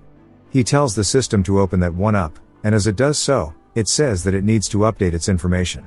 He's staring at a blank screen, telling it to show the library already, but the system says that he needs to move to a location where an update is possible, asking if he would like to have it marked on his minimap. He's confused, asking why he needs to go somewhere else, saying sure. It then pinpoints it, and he asks why it wants him to go to Valhalla, the most prestigious knight training institution, where individuals other than the administrator are unable to view, let alone enter the area. He says that even he would have trouble entering Valhalla, as he wasn't planning on joining it. He then taps on another status window as the quest book has been activated. It appears that the tutorial for the low-level administrator will soon start. Once it is over, a quest will be given to encourage his growth, and once that is over, he will be given a reward. He says being given rewards for completing a quest sounds pretty cool, and it looks like it's similar to missions from an adventurer's guild. But he wonders what the tutorial is. They explain that the tutorial is about to begin, and he watches as the area around him starts to fade out as he is slowly taken to some other dimension. He wonders what this place is, wondering if he was teleported like before, but says it's a little different. It feels like the entire area has changed. Something else begins to spawn in behind him, and when he turns around, he sees giant orcs holding onto their weapons, growling at him. He then looks down into the status window, which says that he needs to defeat the monsters within the time frames using 2 or more different skills, and he'll get some points as well as the system store unlocked. He says that due to the sudden appearance of orcs and the quest, this must be the tutorial, and that it's trying to create situations where he can take advantage of the system. It would have been nice if he had this way earlier on, as all the orcs start to come in with their attacks. We see them hit exactly where he was standing, sending out a massive shockwave. Of course, Zeke has used swift steps to leave, but has also used continuous slash to counter, dashing past all of the orcs. We see lines appear all over their bodies, as they don't even realize it, but they are dead already. Money! They explode into mist, and he says that this claymore feels as light as a feather, and it must be the effects of having a divine body. Even with this, he can easily defeat a purple knight. It then tells him he's completed the tutorial quest, as everything starts to fade back to reality. He realizes he's back. He asks if that was an illusion, saying it felt incredibly real. He also obtained a critical bonus and a time bonus. As a quest reward, he has obtained 40 points and access to the shop category. He's surprised he can buy items through this system, and when he opens them, he's pogging to see that every single thing in here is actually a rare relic, saying that he's just going to make a fortune by buying and reselling. He then opens his inventory to look at the sell feature, but it tells him that he cannot sell his claymore, asking if he would like to buy a weapon, showing him an elven dagger. He says that he guesses he can only sell relics back to the store, and he can't believe that this dagger is worth 4 points, as he could sell it in an auction for 100 gold, but he guesses he won't use it unless he really needs to. He dismisses the system, sighing, heading back out, saying that was a long day. The lights cut off, and he heads out, saying he needs to get a good night's sleep. The next day, at the research center, Fanon asks how he managed to get a high compression mana stone within a day. Zeke says it's too complicated to explain, then says to get to the point, asking how long everything will take. Fanon says it's already complete, and Zeke says he can't believe he did it so quickly. Fanon says he's more impressed that he brought him this. Zeke starts to sip his tea, saying that Fanon must be suspicious of him. Every time high compression mana stones are found within the continent, they are registered using a variety of ancient texts, and are used to manage the ownership of some of the more expensive mana stones. Thus, by checking the registration number, you are able to confirm where and when the mana stone was found. However, there is no way the mana stone he is holding is registered, as we see what Fanon was looking through was the registration encyclopedia. Zeke says that since Fanon has the ability to suspect him rather than blindly believe him, as well as his judgment skill, he's too talented to run a place like this, and he says now that they've confirmed there is no registration number, if they can leave. Fanon's surprised that he knew. Back to Galleon's workshop, Galleon says he's going to try starting it up. We see him putting his hand in a magic circle. As it turns out, his entire brazier has already been established, and he's imbuing it with his mana to start it running. He's amazed by this, and Fanon also seems super happy with his design remodel. Fanon says that he has a lecture to go do, and they thank him as he leaves. Galleon says he didn't think he'd be able to see a completed magic brazier in his life, thanking Zeke. Zeke says it's all part of the deal, so there's no need to thank him, and he's sure he hasn't forgotten the condition he offered. Galleon says of course, and he'll make whatever he wants. Zeke then opens a chest, telling him to make this into a sword. Galleon's surprised, saying that that's a dragon's fang. Of course, it's not any other dragon but Bahamut's. He starts drooling, saying he's never seen one of this condition or size, asking where he got it. This was Tarakan's second gift. From the heart, to the fangs, it looks like he loved collecting things. He tells Galleon it's a bit complicated. Then we see Galleon shuddering off on the side, and Zeke asks what the hell is wrong with him. Galleon starts pouring snot out of his nose, saying he can't believe he's done all this for him. Then he pours all of that into straight energy, saying he's going to exceed his every expectation, and that he will create his blade even if it costs him his life. He recalls an older Galleon saying the exact same things, and Zeke tries to tell him that that was too much, and he smiles, saying that in the end he's still the same guy, and that he's more than happy with this. He tells Galleon he's going to leave it to him. He can't wait to figure out what kind of sword he'll make him, as he's looking forward to seeing the finished product. Back in Zeke's room, he says it's so much work to make his sword, and after the duel with Dexter, it's been a week since he received that note, telling him to confine him again, and that something should happen sooner or later. He then starts to feel an ominous feeling. As we see someone enter his room through the balcony, Dexter asks why he hasn't come to find him yet. Zeke starts to shiver a little bit as Dexter is releasing killing intent, telling him to speak the truth. Zeke says he can't believe this. He told him to find him if he wanted to challenge him again, and he didn't go because he had no intentions of it. Dexter immediately gets close, grabbing him by the collar, saying he told him to tell him the truth. He then starts to lift up Zeke, throwing him out of the window. Zeke hasn't even processed what's going on yet, but then he does, and starts to sweat, saying this is way too high up, and he'll definitely die if he hits the ground. He manages to flip himself upright in the air, going to grab back onto his ledge, as Dexter grabs Zeke by the throat, saying there's no way he believes that Zeke has no intention to challenge him again, and it's most likely the reverse, that he didn't come even after reading the message in the first place, as if he's trying to irritate him purposely, and that he'll give him 5 seconds and he better tell him the truth. Zeke realizes that he's just playing with him at this point. Dexter starts to count down, while Zeke laughs, telling him that he's funny. Dexter gets to 3 seconds, as Zeke says that he has yet to reveal his identity to him. Dexter keeps counting, and Zeke asks if he's wrong, saying his name Dexter in a very sarcastic tone. Dexter starts to smile, and then throws him back into his room, cracking the ground beneath Zeke as he bounces, even making him hit the wall. Who's going to repair this? Dexter says that he's right. He was once a Black Knight of Draker, and he formally introduces himself as Duke Draker, which is what we'll call him from now on. Zeke starts to respectfully greet him, saying for disrespecting a member of the family, and to an honorable Black Knight, He wants to apologize from the bottom of his heart. Duke asks if he was planning this, and Zeke says that he wasn't, but he wants to know more about him being a Black Knight. Duke says it's not important, as that was a long time ago. Zeke asks if that's really possible, saying he's aware that you can rise in ranks, but he doesn't think you can drop them. Duke says that he would like to move on from this conversation, and he spots Duke's fingers trembling. He says he understands, and since he told him the truth, he would like to tell him the truth as well. A bit later, we hear Duke saying that means he already knew about his identity, asking if he bothered him to become his official disciple. Zeke says that's correct, and Duke says that he can't believe his boldness. He slaps his knee, saying that he'll accept him as his disciple if that's what he wants. Zeke's surprised that it was that easy, saying that he better accept before he changes his mind. Then he starts to hit him with the whole spiel, which I ain't reading. Duke doesn't want to listen to you either, but Duke does say not many people use vows anymore. Zeke says that culture is a necessary virtue of a knight. Duke calls him sly, and Zeke says he'll take it as a compliment. However, he has one thing he wants to know, calling him master. Duke says that calling him master is embarrassing, and Zeke asks what made him accept him as his disciple. As Duke's is famous for not accepting them. Only Andre, the genius of the century, became his disciple after years of asking, so why would he accept Zeke so readily? He does have a general idea, as during the duel, he must have seen that his potential surpasses that of Andre. Duke then asks him why he thinks he did it, telling him to take a guess. Zeke, thinking he understands, says it's because he's a genius of his family. Duke starts laughing, saying that confidence of his is something else. If that was the case, he would have chosen the girl from the Turin family. He likes his tenacity. Talent is not the only thing you need to reach the level of a red or black knight.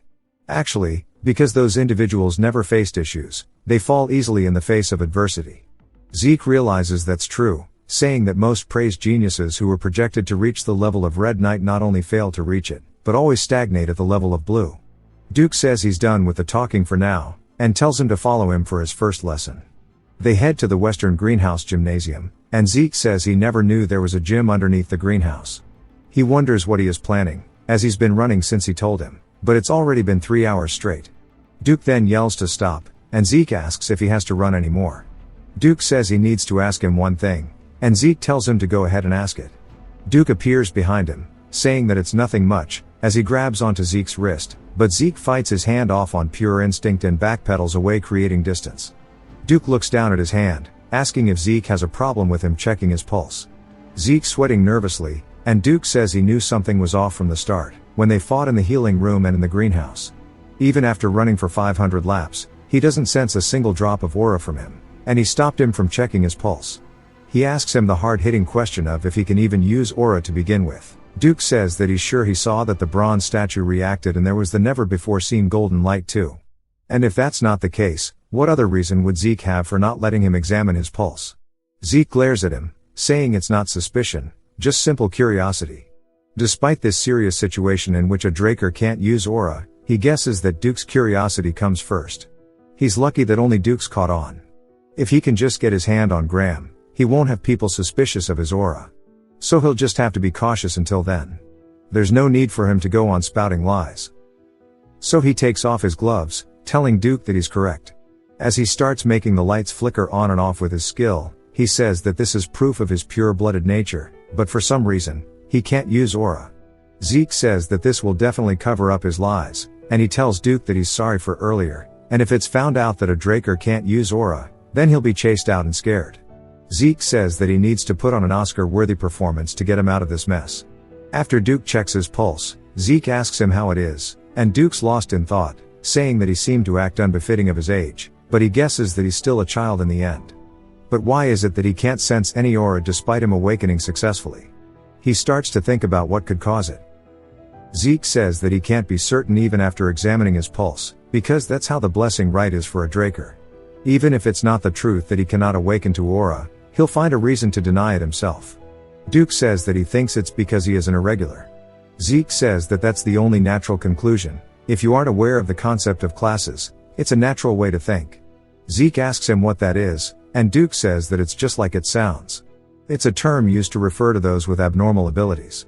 For example, the ability to use aura and mana together, or an irrational ability like peering into the future. As such, irregulars are not treated very well, so don't tell anybody about this.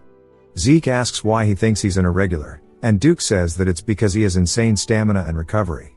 Regardless of how light the injury is, treating internal wounds takes time. However, Zeke recovered instantly, and he sure took an unspeakable amount of energy, asking what he thinks that energy is.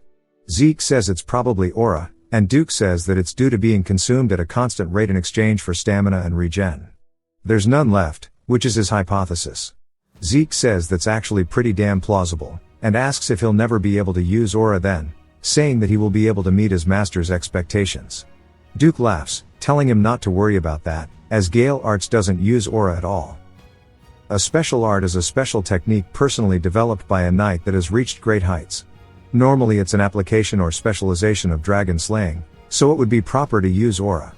But his Gale Arts only requires a trained body, and he'll show him a demonstration, telling him to watch carefully. He lightly taps the ground, only to shatter it as he dashes around the room at insane speeds, and Zeke does his best to keep up with him. Duke leaves footprints all around the arena to show him where exactly he's gone. He then stops in front of Zeke, asks him if he caught that, and Zeke says he would just like to try to follow his footsteps. Duke asks if that means he'll be fine if he doesn't show him again, and Zeke says this is more than enough. Duke laughs, saying his confidence is at least that of a black rank knight, telling him to give it a go. Zeke crouches down, and then locks in. He matches Duke's footsteps, perfectly dashing around the room like he did, only landing where he stopped. Duke looks surprised, and Zeke says that now he's directly mimicking his movements. He can see something he didn't before. It's clear that these steps were taken as if he was sparring against someone, showing that he's attacking, dodging an attack, closing the distance, and increasing it. Each and every step has a purpose behind it. He then comes to a stop. Duke's in disbelief, saying it's not like he wasn't gifted a week ago, but he was not nearly this good, and he wonders what happened during that 1 week, as it's the difference of heaven and earth. He starts grinning from ear to ear, saying that he's perfect. Zeke acts all cocky, saying that this is surely proof that his confidence is enough for him to have the confidence of a black rank. Duke gets a little annoyed, saying that he could only stop after he's so arrogant, and says that he was just crying his eyes out, now look at him. Zeke asks if he's going to spread the word around, and Duke says that depends on his attitude. Zeke asks what kind of black knight has a loose tongue, and then jumps to the dining hall. Love the banner. It then jumps to the cafeteria as Zeke has a whole plate of food, saying it's already been a month since he began training with Duke. His appetite continues to increase, then somebody comes beside him, and it's none other than Andre, asking if he has some time to spare. He says he's busy, so they can just do it here. Andre sits down, asking how he convinced Duke. Zeke keeps eating, saying that he sure does like getting to the point, and since Andre hasn't become his disciple yet, the news about him becoming his disciple must have made him a bit anxious. Thought he was his disciple, my bad, and that he didn't really do anything, and Duke just picked him on his own. Andre looks displeased, asking if it's because he's a pure blood. Zeke asks what he means, then puts his utensils down, saying it seems like he has quite the inferiority complex. Andre asks if that's all he has to say, but Zeke says he's not even halfway done. Of course, even if the reason he took him in is simply because of the bloodline, there's no way he believes Duke is a man that would pick a disciple for such a simplistic reason. The fact he was able to use that intrigue as a foundation to become his disciple is a testament to his own abilities. Instead of wasting his time patting his ego with that inferiority complex, he needs to put in some real damn effort and stand out on his own. Back at the Western Greenhouse Arena, we see all three of them there, and Duke and Zeke are watching Andre run. Zeke asks him what's wrong, and Duke says that's what he wants to ask, saying he doesn't know what got into Andre, but he came begging, saying that he's fine with being a servant as long as he can stay by his side. He said that he could take him in if he ran 300 laps without aura, which is how he ended up like this. Zeke says he thought he was just a dude suffering with insecurity, but turns out he has quite the backbone. We then see all the students of the Draker Academy outside in the courtyard wondering why they are summoned here. Another student tells them all that today is the day of the Patriarch's visit. As some horses arrive and a very fancy carriage approaches, a man yells that the Patriarch is entering. Lardass tells everyone to get ready, and they wait for the carriage to come to a stop. As it does, some knights open the door as a man steps out, telling Howard it's good to see him again. Howard greets him, and the man starts to walk through as everyone pays their respects. Dude exudes raw power. The clock strikes 12 and it starts ringing. The Patriarch continues walking forward, sticking his hand out, patting Howard on the shoulder, saying he's always so hard working. Howard says it's nothing compared to him. The patriarch says he's the only one who truly understands. We are introduced to Arthur Draker, Zeke's father.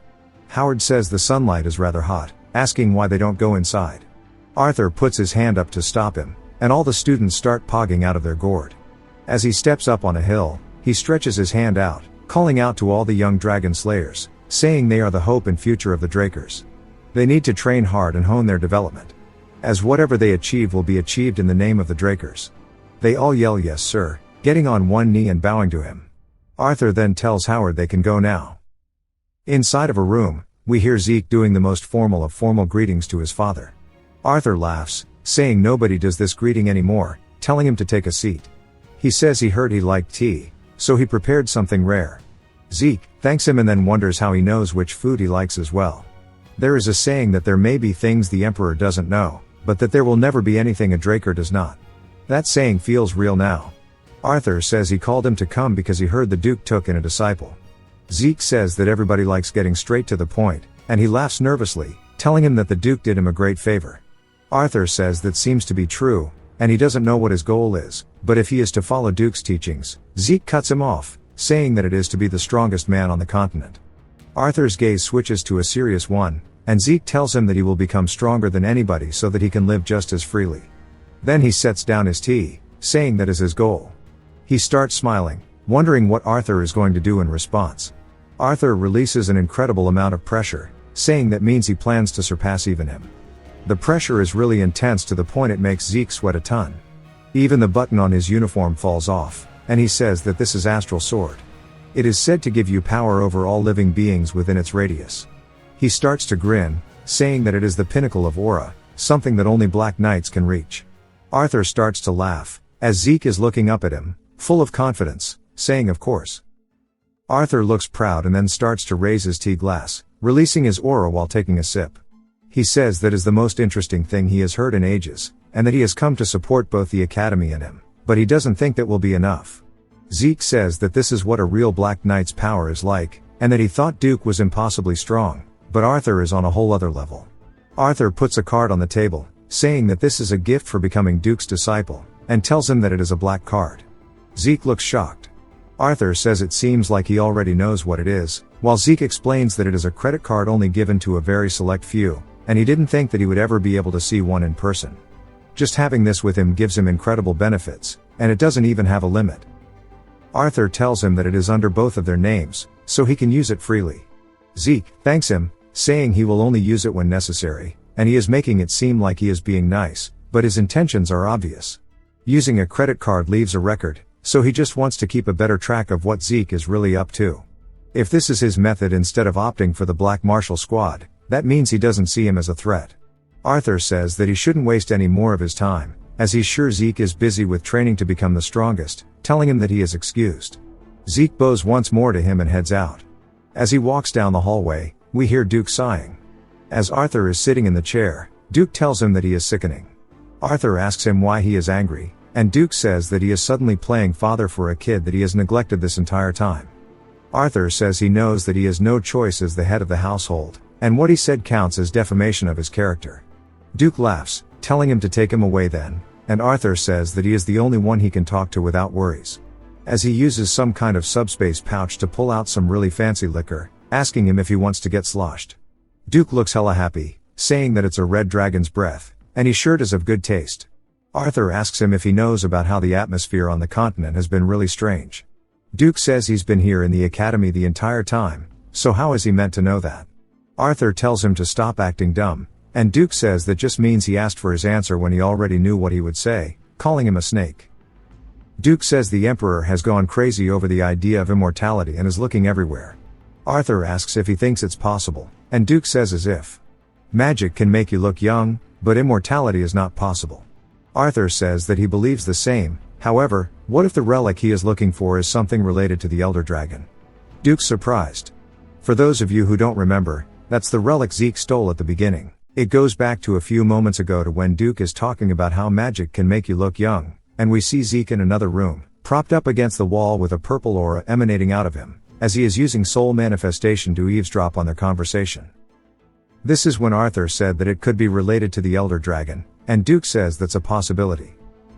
Duke then wonders if maybe the Emperor has already found it. Arthur says possibly, and that the Order of Black Knights has reported that it's most likely within the northern continent. Duke starts to think about it, and asks if this information is something that the Empire's people haven't acquired yet.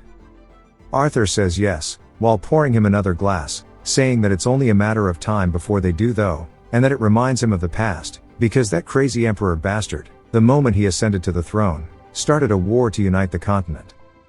Only after taking over half of it did the war finally stop, and he figured he would have given up on such an absurd dream, but he guesses not. And if one of those artifacts can grant immortality, then it would be bad news. Arthur agrees, as he says the continent will once again be engulfed in a sea of flames, and given the importance of this matter, he's agreed to go to the north himself. Duke is surprised, saying that he thought he said he would leave his seat empty, knowing that bastard and Emperor would run amok as a result.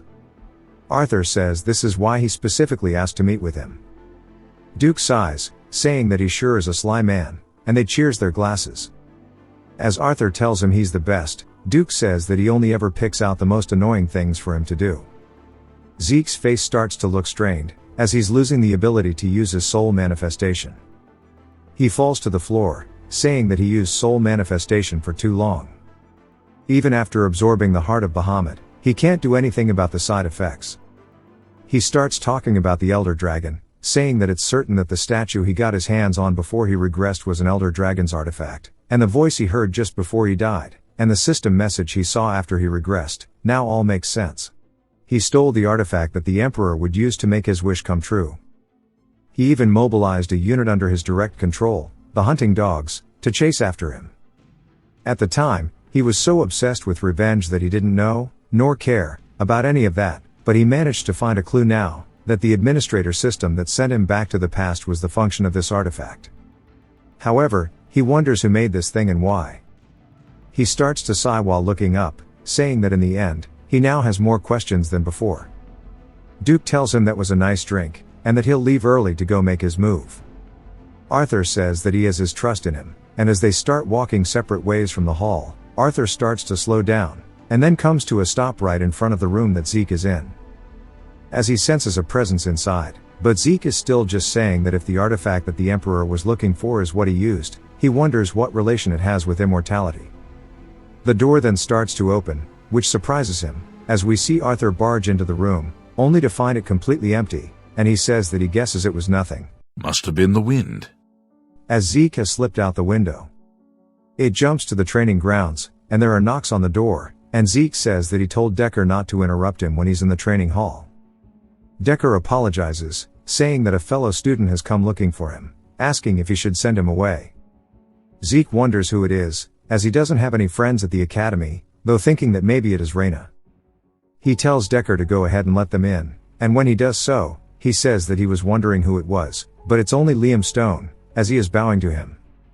As Liam is begging that he take him in, Zeke says that he should have ignored him last time, and asks what he means by take him in, and if he wants to become his subordinate. Liam says yes, and that he'll pledge his allegiance to him. Zeke asks what he thinks about Jaqen. Liam starts to grab at the floor out of frustration, saying that he was abandoned, and that he must go to Valhalla no matter what. Zeke says that he was like this in his past life too, and he wonders why he's so obsessed with it. Liam begs that he takes him in, and Zeke asks if he's stupid, telling him to go to Turan or the Zimans instead, as he's not a support family, and he walks away. He grabs a sword off the wall, saying as such he won't be able to help him enter Valhalla, and besides, how is he supposed to believe him, because to be frank, he might be a spy sent by Jaqen. Liam starts to sweat nervously, and then Liam grabs onto his sword and knife from his hip, and starts to release a very serious aura, as he grabs onto his ear, and immediately cuts it off, sending blood flying.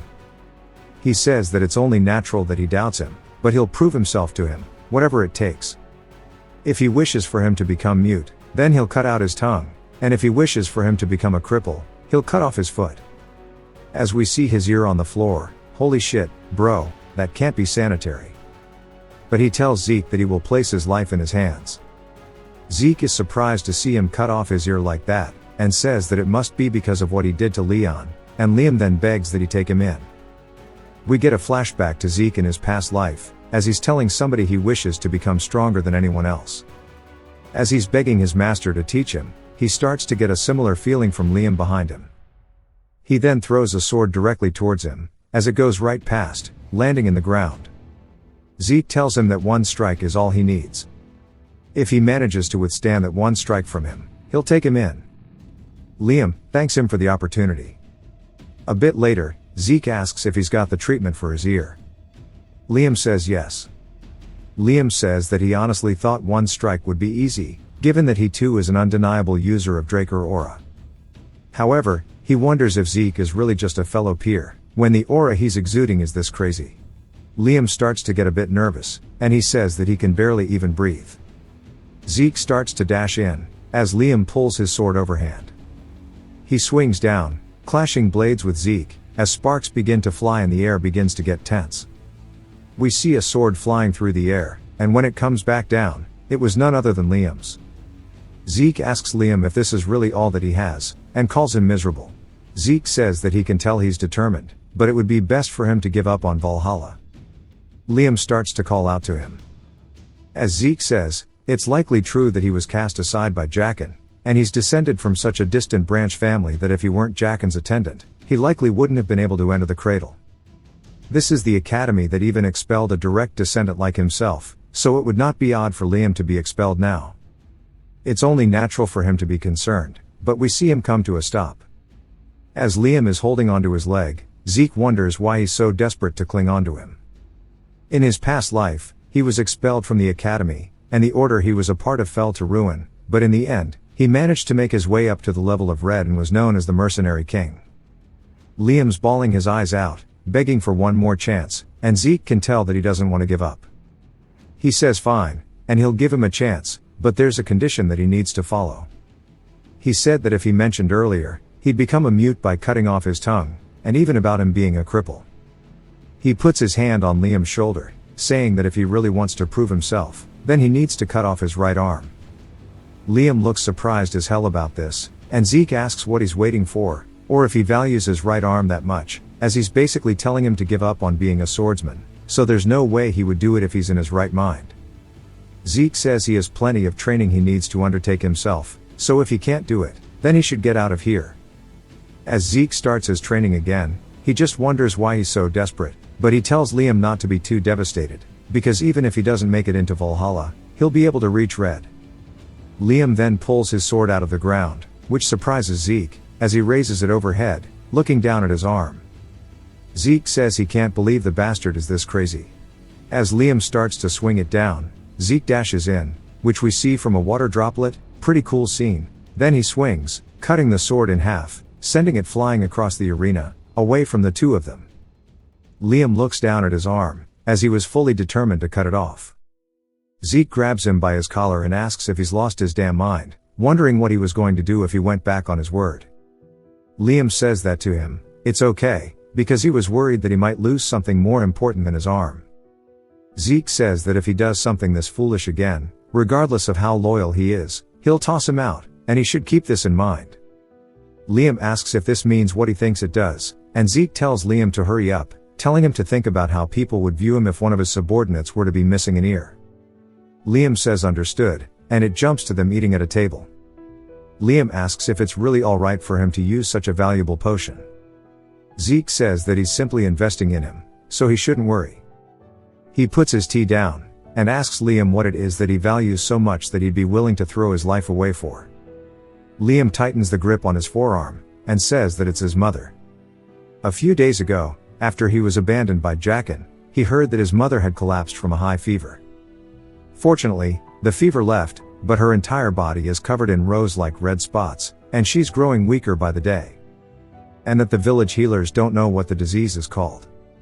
Zeke then asks why Valhalla, and Liam explains that Valhalla students and their family are offered the greatest medical treatments available on the continent. Zeke sighs, and starts to write something down using ink. He says that if it's rose-like red spots, along with the fevers, 5 years later the entire central continent would be plagued by this, and it's called the rose disease. It is highly contagious, and has a high fatality rate. Countless people will lose their lives, but a radical treatment will be invented, and it will come to an end. He hands him a paper, saying this is the method for procuring the medicine to heal his mother's illness. It's not difficult to make, so his village's healers would be able to make it as well. Liam thanks him, but says that the healers didn't even know the disease's name, so he wonders how Zeke does. Zeke says that it's because of the genius alchemist brothers Al and Jeff. The brothers managed to invent a treatment for the disease plaguing the continent, but the greedy Alchemist Association took advantage of people's lives to profit. Upon learning this, the brothers publicly revealed the production method and spread it across the whole continent to the point that even a warrior like him came to know of it. Zeke tells him that he just knows an alchemist. Now since he has the treatment method in his hands, he has no need to go to Valhalla or be his subordinate. Liam says not at all. His life already belongs to him. He puts his fist on the ground and starts bowing respectfully, saying that he swears his lifelong loyalty to Zeke, calling him his lord. Zeke smiles at the oath, saying having the mercenary king from his past life as his subordinate is quite reassuring. He tells him if he lags behind, he'll abandon him, so he should follow well. Liam says he understands. That afternoon, we hear Lardass asking what it is, as we see none other than Owen greeting the dean. Owen tells the dean that he came up with a proposal, asking how he would feel about raising the difficulty of the examinations this semester. Lardass asks for what reason, and Owen says that he may believe him to be arrogant, but the first years are very skilled. All of the children from the great families are here, and there are also 2 pureblood awakeners. If the examination has the same difficulty as last year, then it may end up being a poor assessment. Lardass thinks about it, saying that makes sense, and he truly is a child of Zimmons, and he shall consider this positively. Owen thanks him, and then leaves. Lardass turns around, sighing, saying that he guesses the apple does not fall far from the tree. That boy thinks very similar to him, and considering any future problems, it would be best to nip Zeke in the bud before he can grow. It is now time for the semester exam and the day of the dungeon exploration. The dungeon exploration exam is only performed here at Draker Academy, in which groups of 2 people have to escape a dungeon within a given time. There are a multitude of difficulties when it comes to these dungeons, and each group is assigned one at random. Zeke asks Liam if he's nervous, and he says just a little bit. Zeke says that's a given, but if he's too nervous, he'll make a mistake, and if he's too relaxed, he'll become arrogant, and that a suitable amount of tension will guard against both. We see some of the cadets too nervous, and some of them too relaxed. Zeke and Liam get called in as they walk forward towards the entrance. The instructor sticks his hand out, telling them to wait. Zeke and Liam are confused, and he points, saying that they're going to go the other way, pointing into a dungeon behind him. Zeke looks a bit suspicious, and the instructor asks what he's doing, telling him to hurry up. Zeke sighs and says that he'll do as he's ordered as he walks forward. He says although the difficulty varies from dungeon to dungeon, they are still exam-used dungeons under the management of the Drakers, so there isn't that much danger, since escaping within the time limit is the goal. Each group is given a timer that activates upon entry, and all of them are given 96 hours. Because basic battle abilities are graded as well, you can earn extra points by bringing the heads of monsters you've killed, but the most important thing is leaving the dungeons. If they don't manage to escape within the time limit, they will receive a failing grade. A little later, Zeke tells Liam that now that they've eaten, he should get some sleep. Liam asks if he really did all of this instead of making him do it, such as preparing the camp and their meals. Then Zeke tells him not to worry, as he'll be fine even if he doesn't sleep for around 4 days. Liam says that this may be shameless of him, but he will probably lay down. Then Zeke says alright, if anything happens, he'll wake him up. As Liam starts napping away inside of the tent, Zeke sits by the campfire, saying that it's been 16 hours since they've entered, and he's been training until the day of the exam, so he stayed up for 3 days, which means he's been up for 90 hours now. And that infinite stamina only recovers physical fatigue, not his mental fatigue. Within a dungeon where you never know what to expect, he needs to reduce as many risk factors as possible. The bells jangle very faintly in the wind, and Zeke says that he'll have to switch out with Liam once he wakes. He starts to doze off, picturing a white bell in the winter at some kind of ruins and the Empire's flag swaying high. There's also a woman covered in blood laying on the ground. And when the bell begins to ring, Zeke opens his eyes, sweating mad nervously, and sits there in silence for a second before saying that he can't believe he had this dream again, and he's sure that he heard a bell. He recalls that he had it set in the doorway and immediately puts out the fire, telling Liam to wake up, as there's an enemy. He'll go check out the situation first, and he should not light the fire. Liam says he understands, and Zeke explains that using dragon eyes during an exam that'll take 4 days is too risky. Adjusting his eyes to the darkness would be better. He starts to smell something in the air, and says that this is the scent of sulfur, but there's no way they'd be here, as there is a monster that gives off the scent of sulfur, but it always hunts in packs. It is a monster with a danger level of rank 3. It is the dog from hell, the Hellhound. He says in his past life during the semester exam, Reyna had hunted an orc, but he didn't think there would be hellhounds here as well. He then hears some heavy-ass footsteps, which sound like some of you, when you walk back to your room after going to the kitchen. And he says that something's odd. Even the leader of a hellhound pack usually only weighs a couple 100 kilograms. He sticks out his sword to get a look at it with a reflection, and he wonders if it's a mutant, because this one sounds heavy as hell. We see his face look visibly surprised, and he says that's insane. Only for him to get sent flying through the air, backwards towards Liam. Zeke stabs his sword into the ground, and Liam asks if he's alright and gets behind him. Zeke says that it's all because of the Zimmons, wondering what the hell they're planning this time. As we see the Hellhound's head, rather, it is being carried by something else, as it tosses it aside and runs forward. And Zeke says they're definitely out to kill him if they are making him fight this. Liam is panicking now that they're facing a troll, and Zeke explains that trolls are a rank 1 monster, dangerous enough that they can casually munch on hellhounds and orcs. The blood of a troll is a raw material for healing medicine, and they possess incredible regenerative powers that befit that. Liam steps up in front of Zeke, saying that he will be the decoy and he should take the opportunity to run away. Zeke smiles, because bro is loyal, and tells him not to say something so depressing, as there's no lord that would abandon their subordinate. Zeke puts his back towards bro, saying that he shouldn't believe in him, but rather in his own efforts. Then says that Liam is not weak, and he'll support him so he can do as he wants. Liam starts to smile and thanks him. As he charges in, taking the lead, Zeke follows to support. Liam starts with the initial strikes, and Zeke just fills in the gaps that Liam left with his attack. As they both start fighting the troll, Zeke says that Liam is quite good, and it's already impressive that he's managed to wound the troll despite its tough skin, but is aiming precisely at its joints, and it seems like he's been studying monsters in his spare time.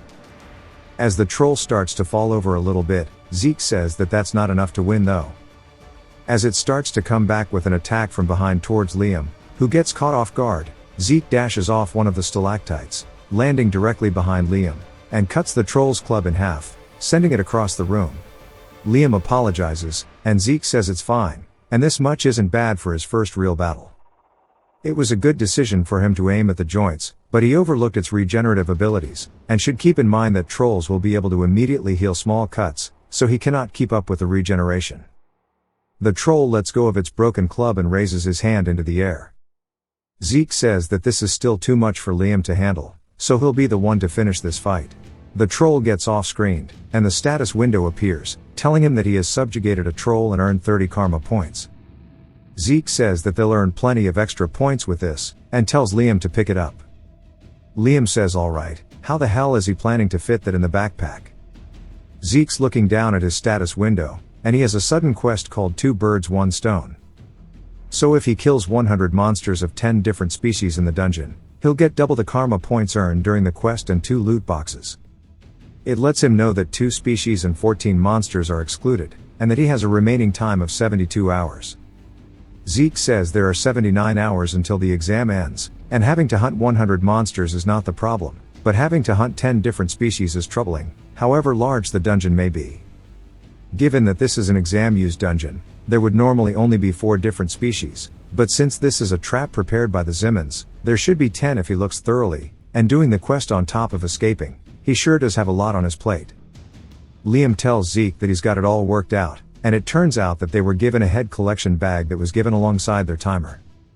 It's not as big as a subspace pocket, but it's enough to carry drops. Zeke tells Liam that it's time to get moving, and he shouldn't fall behind. We see them hunting hellhounds as the timer is going down continuously, and then they hunt some goblins, which of course Liam is beheading and putting into his bag. Even a giant bat with 39 hours left. At 27 hours, Zeke took a little nap and had a nightmare from the looks of it, and this continues going down until Zeke asks Liam how it is. as they've hunted plenty of monsters by now, asking if he's gotten used to real combat. Liam says he's not too sure yet. Zeke says it's normal to take a while to get used to it. Zeke looks back down in the status window, and there's 50 minutes left, and he still needs to kill one more species and one monster. He says after killing a leech the size of a finger, he's had 9 species, and that he's looked everywhere, and that the Zimmons really are useless, and they should have prepared just one more species.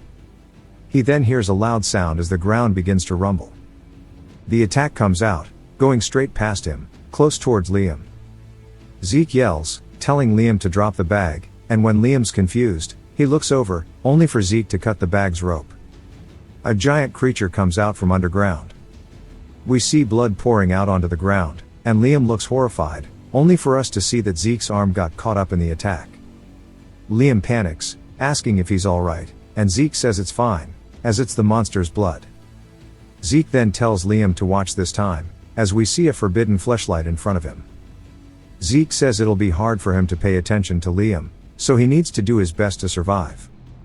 Zeke starts to smile, saying that a dungeon worm is an incredibly dangerous monster requiring well-trained subjugation, and that the Zimmons sure do want him dead, as the tremor starts coming straight towards him. Liam yells out his name, as the tremor seemingly engulfs Zeke, and Liam starts to feel overwhelmingly useless. He turns and starts digging through his bag, trying to find something. As we see Zeke being pushed backward by the tremor's mouth, he deflects it, causing it to go into the wall behind him. He says even a blue knight would want to avoid encountering a dungeon worm in a place like this, because of how it consumes the earth to move. If he takes too long to subjugate it, the entire area could crumble down. Zeke hears a crack behind him, and he turns just in time to see the tremor come out of the ground. He says he has to do this before he gets buried alive. He dodges underneath the attack and then raises his sword and widens his feet. As it comes in for a second, he stabs straight into its side and starts twisting his body, cutting it open using its own momentum, as it starts to spit up purple blood. Zeke starts to feel strained, saying he's going to cut this thing in half, and he starts to lose his footing, as he falls into a hole that the tremor had dug beforehand. But it's not too late, as he still has his sword lodged into its side. The worm starts to slither around, wrapping its body around him, and starts to tighten its grip, squeezing the hell out of him. He begins to spit up blood, and things are looking bad. Liam then stabs into the worm's side, causing it to start screeching in pain, as he's making his way up it. Zeke begins healing, saying that the pressure is a bit weaker now. He frees himself from its grip and distances himself towards Liam. Liam asks if he's alright, and Zeke asks what he did. He says that he applied an anesthetic to his sword. Zeke is surprised, saying that he understands the main anesthetic is belladonna. For a human, it simply weakens one's senses, but to a worm, it is a very deadly poison. In the urgent situation, he recalled that worms are incompatible with belladonna and adapted by using an anesthetic as a substitute. His judgment and adaptability reflect his future title. Zeke says that when he gives him the signal, he wants him to stab it with a sword again, and that taking in Liam was definitely the right choice. Zeke starts to run up its side, getting closer to its mouth, until he then leaps off the back of its head and yells, telling Liam to do it now. Liam does so, stabbing his sword into it. The tremor starts to screech and roars out into the air.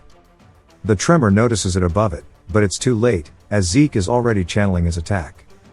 Using soul manifestation, he swings, cutting the worm in half using lacerate, and is successful enough to split it, as it starts to fall over, into 2 halves. After this, he has completed the quest, and the karma points he has been rewarded will be doubled. He has been given 2 loot boxes and now has 780 karma points. Some time later, the instructors are telling the cadets that have come out of the dungeon to come over and receive their grades, and that those who are finished may leave. They start doing their grading, and we see Reina and her group. The base amount of points for escaping is 30. It says there are 20 goblin heads, 2 hobgoblin heads, and an orc. So she got 180 points. Everybody says that's close to Sir Abel's record of 200, and that pure bloods really are on another level. They say as expected of her, and that she's far surpassed the passing grade of 130, and she thanks him for the praise. They then start grading Owens, and he only gets 120 points, he only needs 70 for it. He's just staring at Reina, pissed, saying that she won't be able to act cocky forever, and if need be, he can just take care of her like he did with Zeke.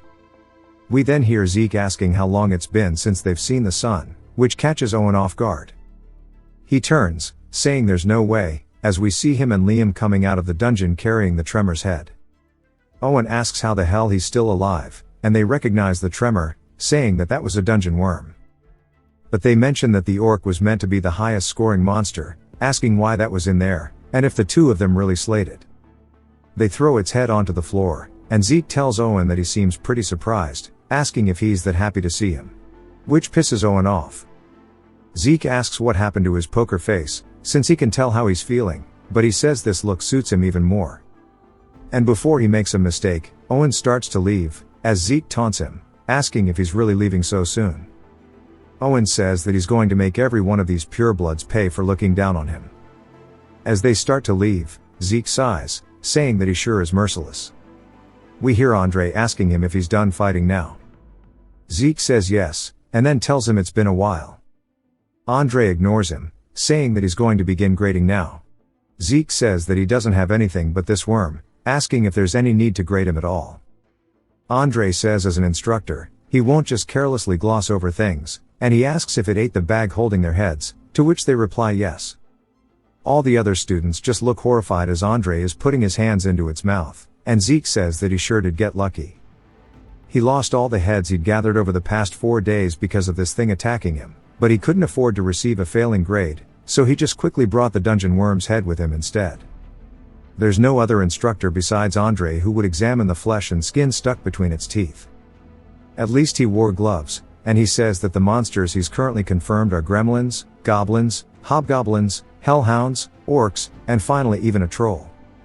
The other students are surprised, saying they didn't know there were trolls in there, but Andre continues saying, considering the amount of blood, it seems there were dozens of heads, but it would be unfair to count that, so he'll count each monster's species as one head.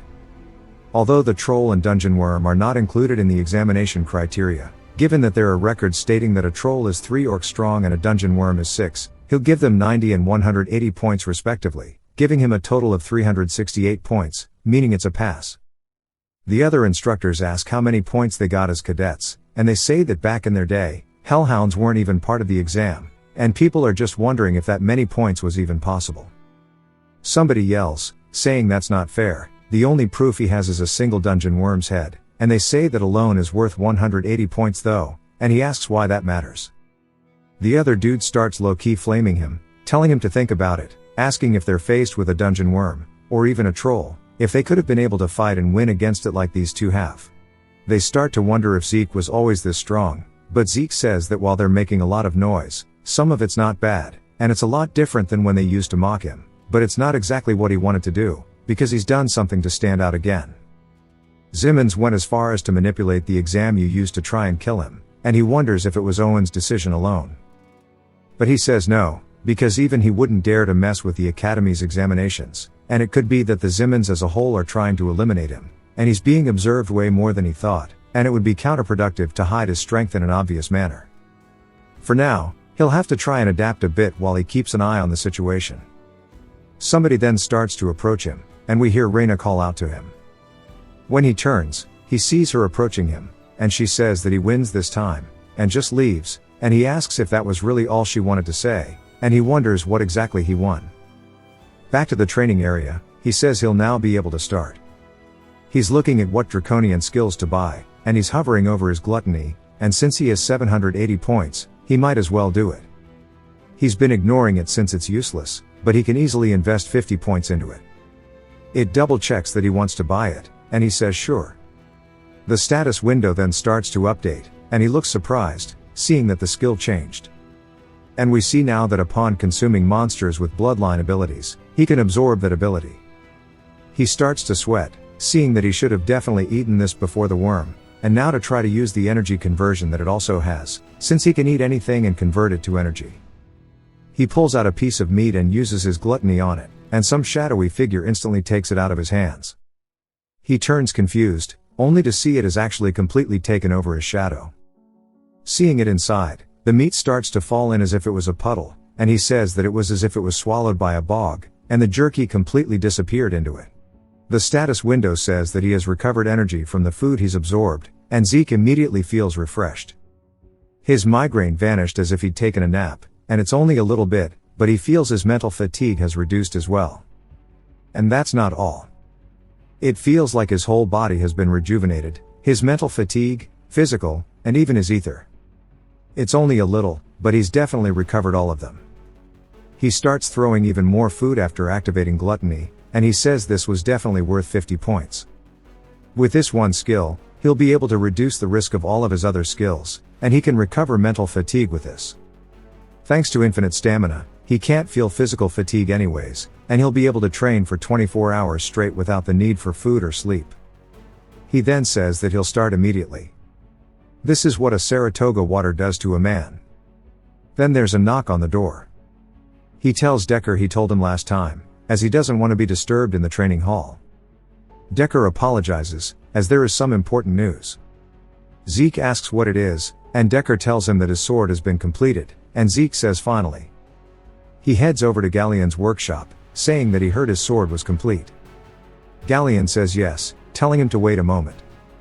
Zeke says in his past life, Galleon gave him something made of mithril and pure iron. It was the sword of radiance named Graham. It was a famous sword that anybody would recognize with just a glance. Even though he'd given him the fang of a dragon as material this time, he thought he would definitely give him something similar in appearance to Graham. But he wonders just what the hell he's looking at. It's not even close in the slightest.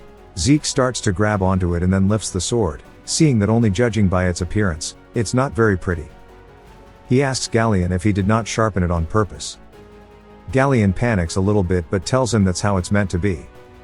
Zeke glances over towards him and then approaches, asking if this means that this is the sword that he believes suits him the best. Galleon says that's correct. Zeke says that most people would have been taken aback by his words, but he seems to understand what he was getting at, and if it's him, he might be able to do what he wants.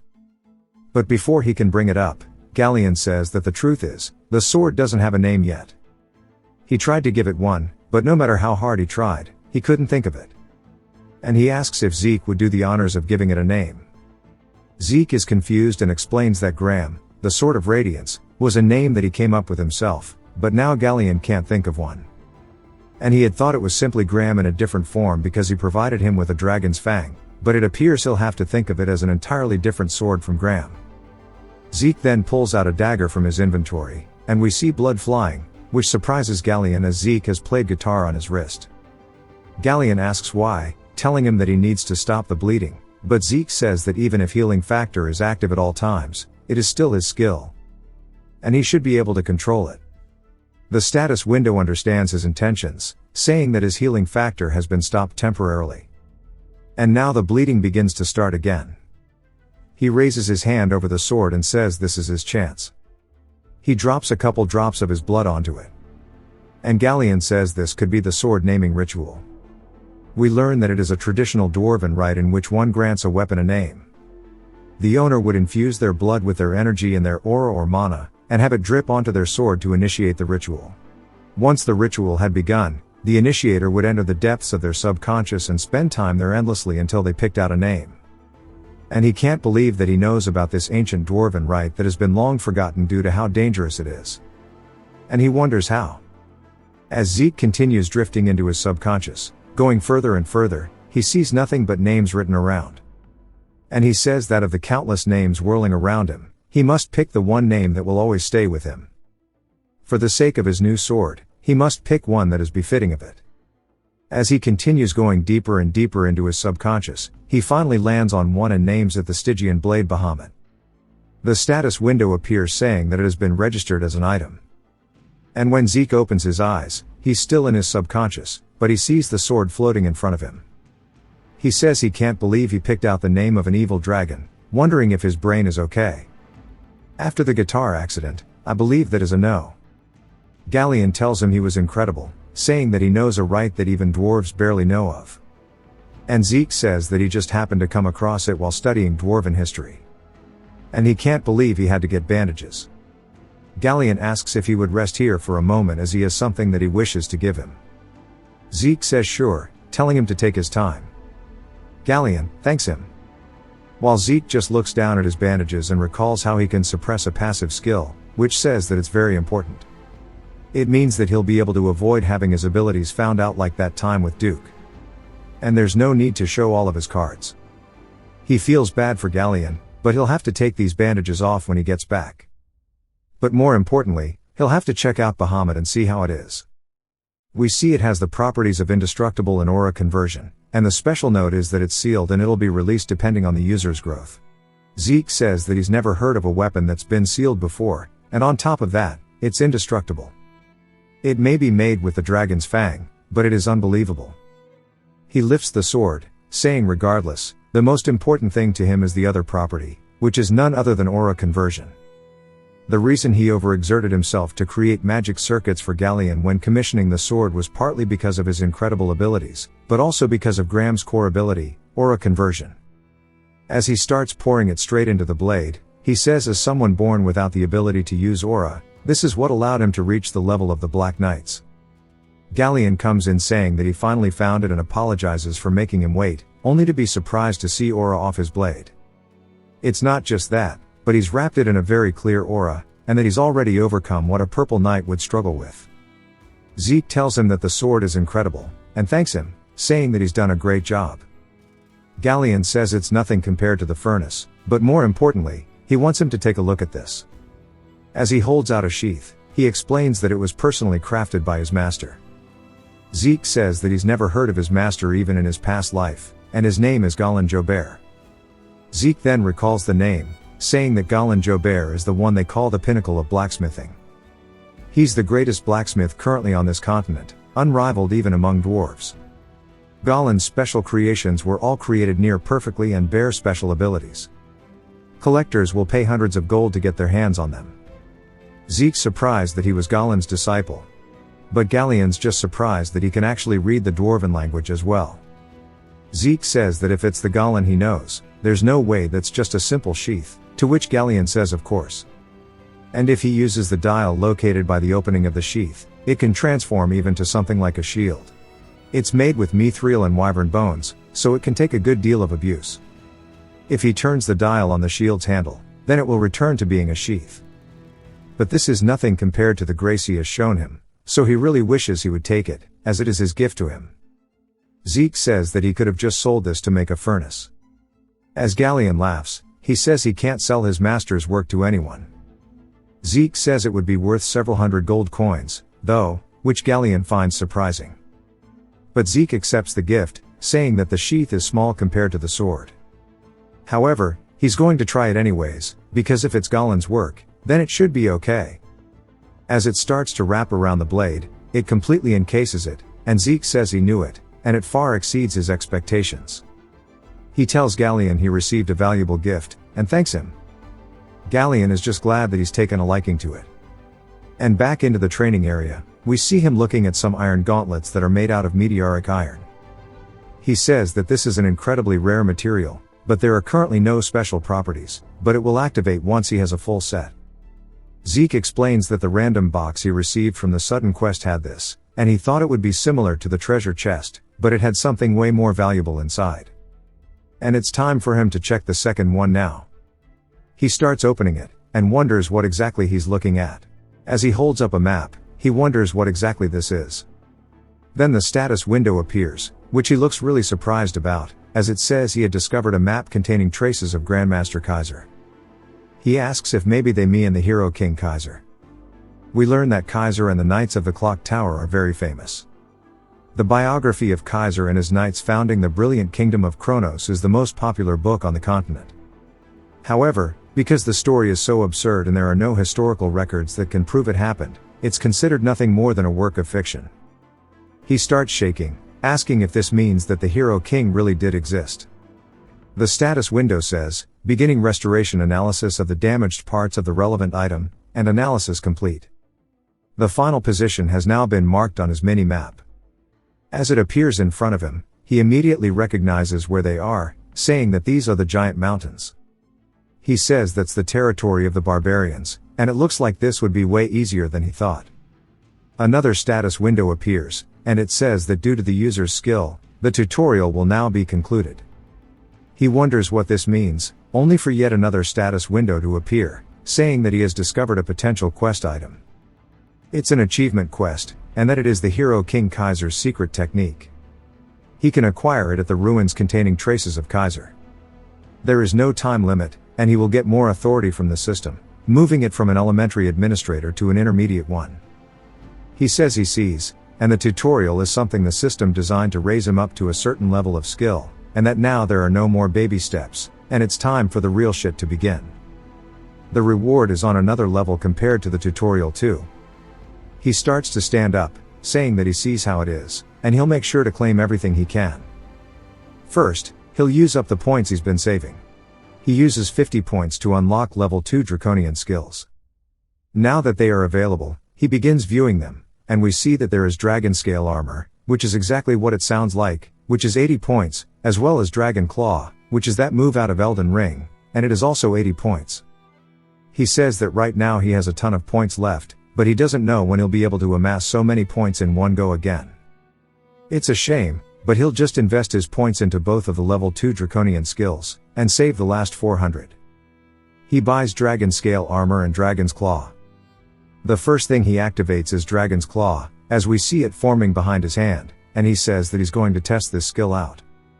He gives it a swing, as it completely shatters the training area floor.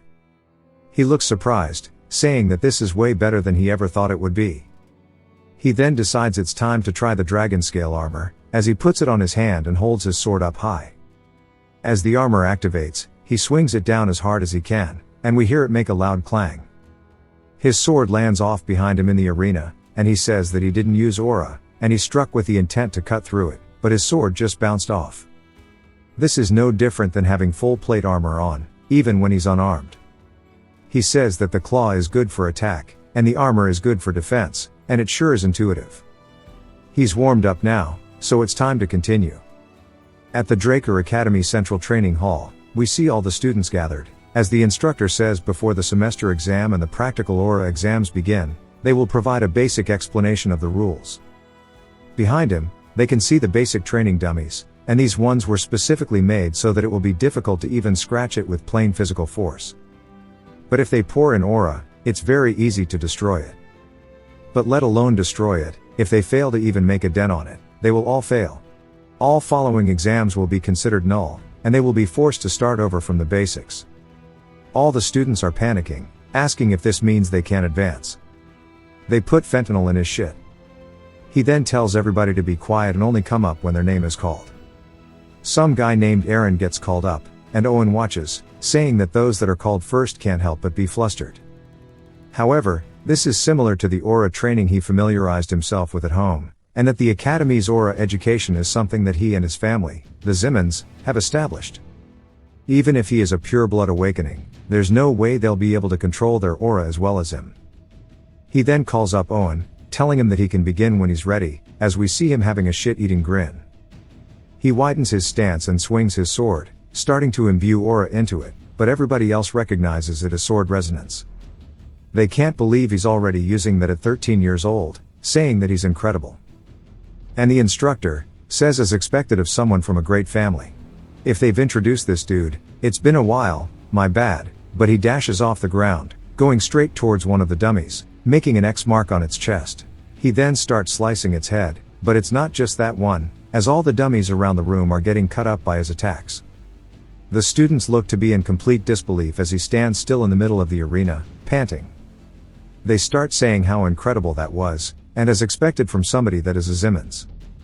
And they say at this rate it's only a matter of time before he surpasses Sir Abel. Owen gets mad and knocks the guy's hand away from him, and they start calling him ill-mannered, wondering why he's acting like this, because bro is pissed. The next student gets called up, and this goes on, but it doesn't show if they are passing or failing. The instructors start wondering why the kids are choking so hard, and they say they must be intimidated by Owen's performance. The dude says even so, there hasn't been a single failing student. Seeing as how every single student has been able to pour aura into their sword without fail, this special class really is different. However, in this place filled with geniuses, there are those superior to even them, as it's Reina's turn. She tells the instructor she has one request, and they ask what it is. She says that she wishes to be graded according to the dragon slaying arts. They tell her that's the grading criteria for hiring cadets, and she says she's aware. Owen starts laughing, saying that her conceit knows no bounds, now that she's become a pureblood awakener. Pouring aura into her sword and being able to use the dragon slaying arts are two entirely different things. Merely maintaining aura in her sword already requires an incredible degree of concentration, but in the case of the dragon slaying arts, she needs to be able to make fine adjustments to the amount of aura required for each and every movement, and I bet she'll be able to make a swing or two before her aura is gone, and she's going to screw herself over as a result of her competitiveness. The instructor says that the condition for failure is also much harsher, asking if she's sure. She says that if that's what she wants, and she bows, thanking him. She then holds her sword up into the air, as it has a very clean aura enveloping it. The other students watch intently, as she continues channeling her aura into the blade, and it starts to look more and more refined, and she swings down on one of the training dummies, before proceeding to go around to every single training dummy displaying her dragon slaying arts. Owen is about to mauled. She then pierces the final training dummy by shoving her sword all the way through it. This is 100% a pass, as she has taken out every single dummy, displaying her skill. The other students start saying that they can't even feel any sense of rivalry with her, and they thought that Owen was going to be the best, but it turns out that he's not even close. Owen, of course, he is mauling. Reina then, while panting, turns around towards the audience and points her sword directly into the crowd. Owen wonders if she's mocking him or something, and then realizes what's going on as he turns, saying that from the very beginning, she was completely ignoring him, as she never even acknowledged him to begin with, as she's after Zeke. Zeke says that this sure is a mess as he's now up on the stage. He says he can't just ignore her when she's glaring at him like this, and that he should try to meet the expectations a little bit. He also tells the instructor he wants to be graded according to the dragon slaying art criteria as well. The instructor looks angry and asks Zeke if he's taking this lightly because Reina did it so easily. He goes to continue, but the other instructor cuts him off, asking if he's fine with the same conditions she was given. He says of course. The other instructor asks why he allowed it. He says that all attendance has been processed, but he didn't see him attend a class even once. He says that's because this cadet won a bet with instructor Andre, and he was only assigned here recently, so it makes sense that he doesn't know. He was the unheard of Golden Light Pureblood Awakener. He's also the unprecedented new recruit who broke Sir Abel's record in the dungeon escape exam. That's him, none other than Zeke Draker. He begins to channel his ether into his body, which Bahamut recognizes, and uses aura conversion.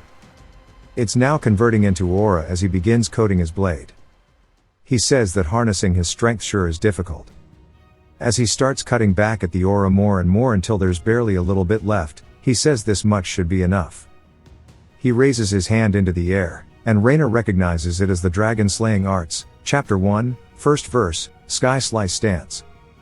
She says that he's perfected it to a degree comparable to her. Rather, it's even comparable to instructor Andre. As he cleaves through the first dummy, perfectly in two, he explains that he practiced this so thoroughly during the 2 years before he regressed that he could do this in his sleep. That his sword, his movements, as well as his positioning and his footwork, and even the flow of his aura through his body, are ingrained into him to the point where it's pure autopilot, and he doesn't even have to give it a shred of thought. He comes to a screeching halt, and he says that he was extremely bored of dragon slaying arts, but starting over from the basics is not bad, and that this much should be enough to stir up Reina as well. But there's an odd silence, and then he hears some of the people talking about how he just wrapped his sword in aura, and that since his sword is so big, it means he's on the level of a purple knight. He looks around, wondering if he overdid himself again, saying that it looks like his aura ended up leaking out when he didn't plan for it to, and he wanted to do it on a similar level to Reina, and it looks like he's going to end up standing out once more. The first instructor who tried stopping him is surprised, but so is the other dude. Owen's fist is shaking, and he's starting to feel an overwhelming sense of inferiority, whereas Reina's is shaking, but hers is out of excitement. I love the character contrast. It then jumps to Lardass saying that he has heard about his participation in the semester exams, and that Zeke sure got some very surprising results. Zeke says he simply got lucky, and he laughs, saying that reaching the level of Purple Knight at 13 is not a matter of luck, and that he really wants to know how he feels about taking the grade advancement exam.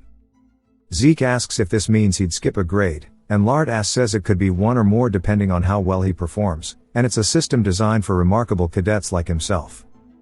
Zeke says that he took the bait faster than he expected, and it's a given since he stood out more than he planned, and he smiles, saying that he'll do it, and of course, this is what he wanted. As he leaves the room, he says that it looks like Lardass has something planned, and that he'll play along with it for now. Back in his office, Bro is looking out his window and reaches into his fat pouch for some snacks. He says that both Reina and Zeke have decided to take the exam, as he's communicating with someone, and he says that he'll make sure to take those measures, and that things are going to get very interesting now, and he starts laughing. It jumps to the Draker Academy upper class aura training hall as we see Reina there, as well as Zeke, who's very awkward, and he says that at least she could pretend she's not staring at him. A man then says it looks like he's made them wait, and he enters, and someone else explains that this is the examiner for the Great Advancement exam, and it is the main family's upper-class knight named as Sir Owl Draker. Zeke's surprised, and he recognizes him as the dieback blade. We get a flashback to Owl carrying somebody in his arms, and when Zeke approached him, he recognized him as a Draker, wondering what a dog of the Empire was doing here. When Zeke prepared to fight, instead he saw dirt getting flung around, and he was curious. He sees somebody dead in front of him, and that he's digging out their grave with his hands. Zeke, feeling a bit empathetic, started to realize what was going on, as there were multiple other graves, and that this man must have dug them all out by hand like he's doing now. He then throws a shovel at him, asking if he wants some help, and starts doing it anyway, saying that even if he said no, he was going to do it, and he introduces himself as Zeke Murray, asking him if he's a Draker. Owl says no, and that he left. Zeke says the same as him, asking what he should call him, and Owl says to just call him the dieback blade. Zeke starts to smile, saying that Owl sure does fit his nickname. I do not know how, might be bad translation, but he says that's enough of that, and both of them start greeting him. He says that an upper-class knight for the first-year Great Advancement exam is pretty crazy. In reality, the supporting pillars of Draker are the upper-class knights. One must possess power, renown, and experience equally in order to be granted this title, and it's a very high-ranking position. Some man says that the examination method is one familiar to alumni of the Cradle. It is a swordsmanship battle, and they may continue so long as they have not lost consciousness or given up, and he expects them to put everything they have forth. Reina says that she'll go first, but Owl says no, as there is no need for them to go separately, and he starts glaring at them, saying that they can come at him together. She starts to get annoyed, but Zeke tells her to calm down, and that he is sure that she is aware of the difference in their skill. On top of that, the test has already begun, and she likely would have lost points if she had failed to control her emotions and rushed in. She realizes that's right. As the dude starts writing something down, she takes a deep breath, calming herself down. She asks Zeke what she should do, and he says as expected of her, and that was pretty quick judgment. He says there's a perfect strategy they can use in this, and they'll get one strike on him real good. As they start doing a pincer, with her on one side and him on the other, Zeke comments on his sword, saying that it is an odd sword with only a single edge hailing from the Eastern Empire. It is called the Huando. Zeke recognizes it, saying that he seems to have used this sword for a very long time, and it seems that Reina's pride has been hurt, but what use is honor or pride to the weak, and that she should make things personal and just focus on the strategy. They both nod their heads and start dashing in, each from their respective sides, her from his back and Zeke from his front. As Zeke and Owl's blade collide, they start creating hella sparks as they're moving across the field. Now that they're getting closer to Reina, she goes for a surprise attack, which he easily blocks, and then he knocks Zeke backwards, while continuously blocking Reina's attacks. This continues until he does a 360 slash around, sending both of them away to create distance. Reina says that an upper-class knight sure is different, and it's just as Zeke told her, she's been focusing her attacks on his blind spots, but not only is she not landing any effective blows, she's not even scratching him. She starts using the dragon slaying arts, chapter 3, verse 1, and she says that she has to attack him with the intent to kill. As she begins to go from behind, she uses the half moon slash, which he sidesteps, and then he counters by kicking her straight in the throat, which sounds like a gunshot, because she gets sent flying all the way into a wall near the instructors. They walk over, asking her if she's alright, and she grabs onto the wall, saying she's fine, and that it's dangerous, so to step back. She says that it was for a moment, but she lost consciousness, and that she wonders what he meant by create an opening, because she can't do that with her current skills, and she wonders if Zeke is saying that it's possible for him to do it. Back to when they were discussing the plan, she says that she can't participate in such a simple strategy, asking if he intends to tarnish an honorable duel. He laughs, asking what honor put food on the table, and that this is not a match between knights, but an exam, and they are testing their ability to kill. She sighs, saying that she understands, and that she is the one who asked for his help after all, but wonders if such a task can really work, as he is an upper-class knight. Zeke says they just have to force the situation where it will, saying that when they fought in the cradle, he wants her to think about why she couldn't dodge the rock. She says that she didn't expect him to use that method, to which he says exactly, and the same will go for Owl. She just needs to wait for his signal, as it will definitely work. A small opening is more than enough. As Zeke begins to dash off the ground, shattering it, while using the applied dragon slaying arts mixed with his Gale arts and shadowless steps to create afterimages, Owl recognizes it as Duke's technique and turns around, blocking Zeke's attack, who says he's going to have to get serious from now. As we see Reyna releasing her aura, it begins zapping the lights, and Owl starts to piece together their plan. He says that they made use of Reyna's traits of mana interference. Now that the room is dark, he sends Zeke flying backwards, which creates sparks. He then continuously has to block Zeke's attacks, as it makes him go backwards more and more with each step.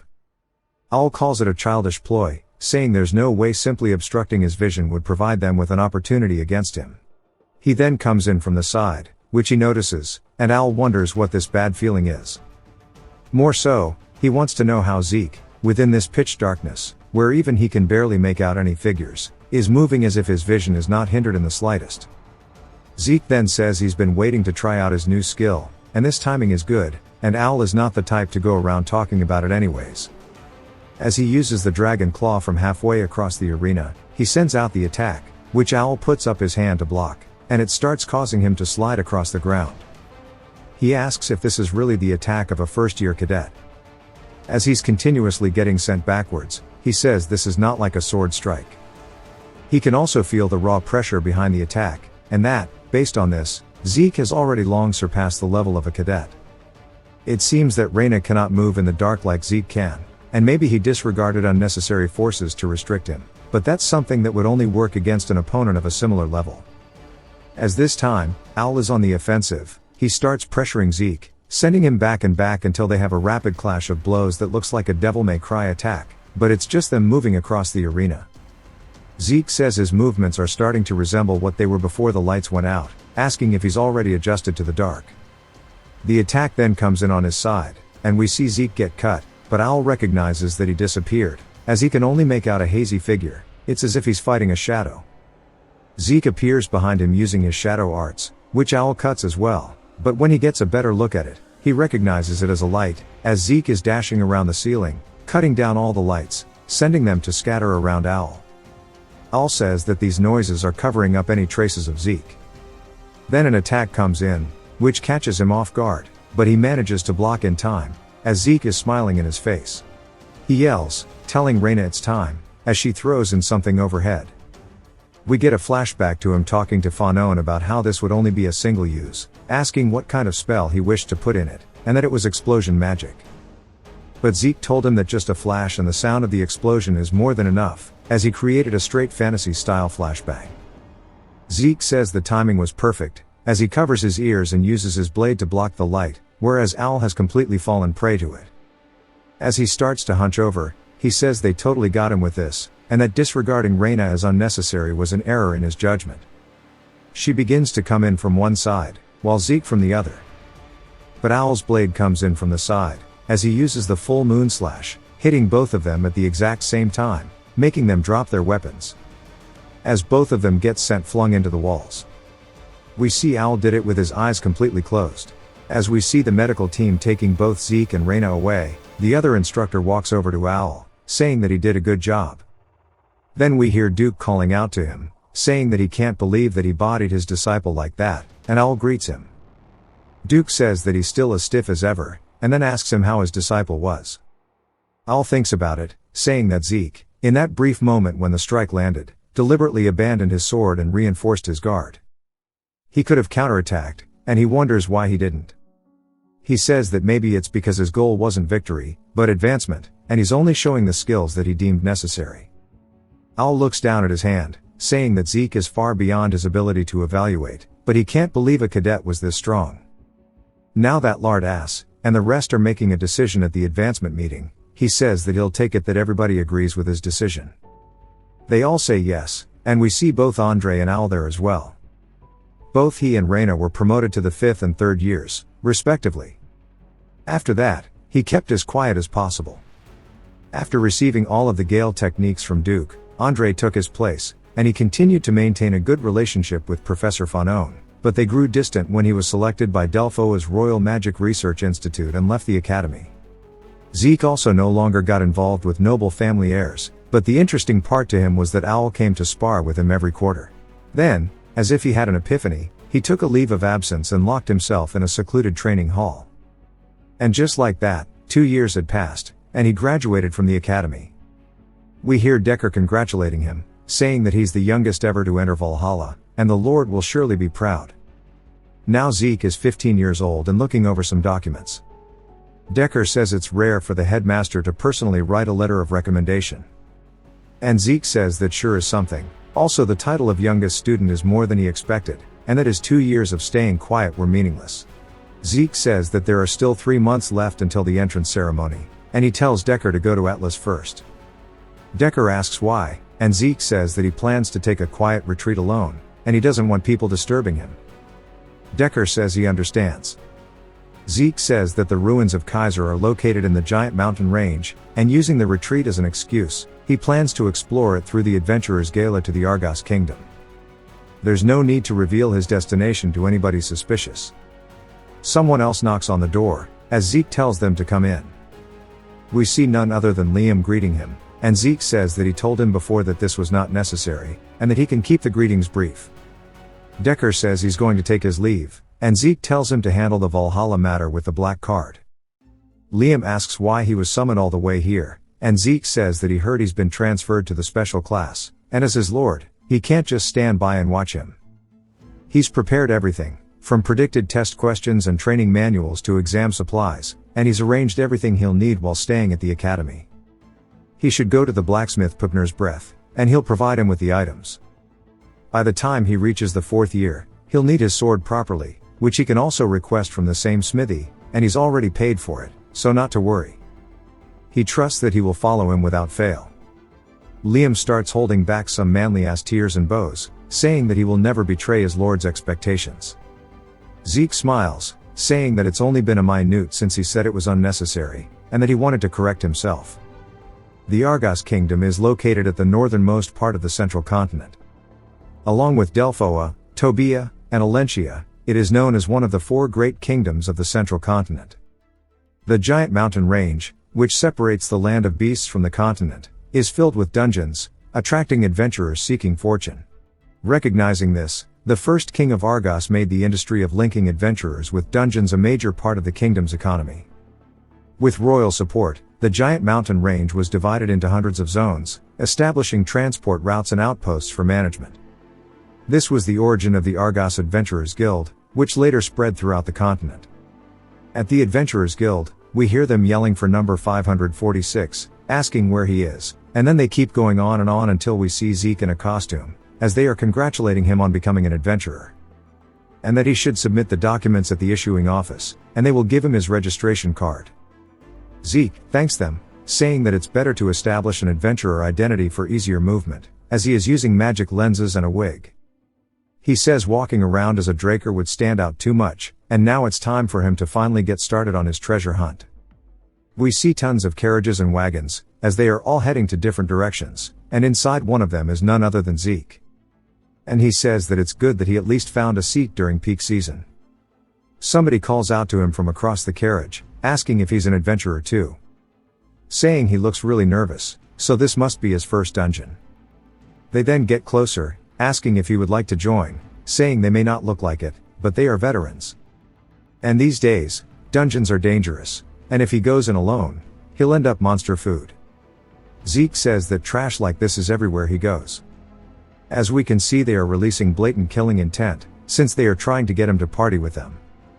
And Zeke says that they are just people luring in rookie adventurers to use them as monster bait, or even selling them off to slave traders. Zeke sits there in silence, as he looks out the back of the carriage towards the mountain range. He then stands up, telling them to shut up. The dude looks confused and asks if he said something wrong. As Zeke walks away towards the front, he opens the little door, telling the carriage driver that there's a monster 500 meters behind them, and it looks like a horde of orcs, asking if this is an area where they usually appear. The dude asks what he's talking about, saying this route is a safe zone, and the dudes from earlier start laughing, saying that it looks like he's getting nervous. Saying surely he knows that the main routes of the Adventurers Guild are directly managed by the kingdom, and that he should forget monsters showing up, even wild animals can't enter the safe zone. Zeke says if that's really the case, then for him to explain what the hell that is behind him. As we see an orc coming in for an attack. As they smash through countless trees, getting right up on the carriages, we see a whole lot of dust get knocked up. The horses start to get spooked, as the orcs are slaughtering all of the adventurers. The dude wonders what's going on, and when he looks up, he sees a giant shadow looming over him, and he starts to panic, begging somebody to save him. But of course, Buddy gets turned into a meat crayon. And Zeke has taken this chance to hide behind a nearby tree, saying that if orcs are running wild in a safe zone, it means that the outpost is not functioning properly. He heads straight there and sees the barricades completely destroyed, and there are soldiers' corpses all over the ground. He says it's just as he expected, and they really made a mess. He can't believe even the Argos soldiers were taken down, and says that with this much manpower, they should have been able to handle most monsters. He then gets a closer look at the wounds and sees a slash on one of the men. Which was not the work of a monster, but rather was the work of humans. Zeke says that the bodies were deliberately mutilated to make it look like a monster attack, but if a monster had done this, the cuts would not be this clean. Besides, most of them died in a single strike, with no signs of resistance. It's a group made up of purple knights. Unfortunately, staying here will only cause suspicion, and right now, finding the ruins of Kaiser is his priority. As he's getting deeper into the woods, he spots a net full of skulls, saying that this is a marker indicating barbarian territory, and according to the minimap, he's almost there at the ruins. But he can sense movement behind him, and he wonders why the Empire's hounds are here. The hounds are an elite unit directly under the Emperor, selecting only the best knight trainees, and honing their tracking and assassination skills. At this point in time, they're so secretive that only high-ranking officials in the Empire know they exist, but soon, they will rise as the main force in the Continental War. The Empire is about to start. He's tracked their movements on his minimap as he got here, and he can never forget their unique tracking techniques. After all, they were the people he met in his final moments before his regression, because they killed him. Duke also mentioned how the Emperor is obsessed with immortality and searching the entire continent. Even before his regression, the Emperor was obsessed with ancient relics, his foolish ambition of unifying the continent, along with a ridiculous dream of immortality. He says that maybe it could be that even the Empire has already discovered the ruins of Kaiser, and it looks like he's going to have to go confirm it himself. As he vanishes in front of the hounds, they look around at each other surprised, and one of them nods his head and starts to pull out a flare gun. But before he can do anything with it, we see blood soaring through the air, as his hand is also flying with it. The guy looks surprised that he couldn't react in time, and as his hand drops behind, Zeke says that a yellow signal flare means an unexpected situation, and that he is the squad leader. He says that if it's only the three of them, it must be an external patrol unit, and normally they move in squads of 12. They start asking him who he is, and who ordered him to do this. Zeke cuts off the squad leader's head before even answering, and says that they surely understand the situation now, and that he is the one who will be asking questions, and they should think carefully, as they still have two mouths to speak. If one of them dies, there's no way the other will also stay silent and die, telling them to make a wise choice. He finds a cave, and after a bit explains that this is their base of operations, and it's crawling with hounds, and that we even see it on the minimap. He says these guys must be the ones who turned that base into chaos, and they even targeted the kingdom soldiers, asking if they really found the ruins, and that he guesses he'll figure it out when he gets there. He cut off all of their heads, and I'm not sure if he wrote this, but on the tree it says, "May those who raise their swords against McCain find rest." We see them watching guard at the cave entrance, and one of them begins to yawn, and asks what kind of lunatic would set up guards in barbarian territory, and the other guard says it sure is psychotic. He then sees his friend get a free haircut, and he too wants to cash in on that buy one get one deal. Zeke has killed them both instantly with some kind of ranged attack, and dashed into the entrance. A man inside the cave senses something, and when the people in front of him ask why he's not coming, he says surely they heard something from the entrance just now. The guy says he didn't hear anything, only for Zeke to dash by, stabbing the other guy in the throat. When the guy starts to understand, it's too late as Zeke's already coming with an attack. The guy narrowly dodges it though, and starts to yell about an intruder, but Zeke shoves his fingers into his mouth and slices his throat. He says this brings back memories for him, and during the 5-year-long war, under the orders of his boss, when he raided the Peerless cartel, he felt exactly like he does now. One of the men, who I assume is the leader, recognizes Zeke's technique as the Southern Hitman's dagger technique, asking if he's McCain or Peerless, saying that it doesn't matter now that he's here, he will not let him live. But if he surrenders, he'll grant him a painless death. Zeke asks if this is really the guy in charge, because at best, he's on the verge of reaching a blue knight, and compared to the hounds he faced in his previous life, these guys are really weak. He asks if they're really offering him a painless death, even though he butchered their comrades, and instead of mourning, they should be tearing him apart. He says that as expected, the central continent is full of soft-hearted fools, telling them to do as they please. As they immediately engage in combat with Zeke, he blocks their attack with his dagger. They start attacking from all sides, and he starts holding his ground while maintaining distance.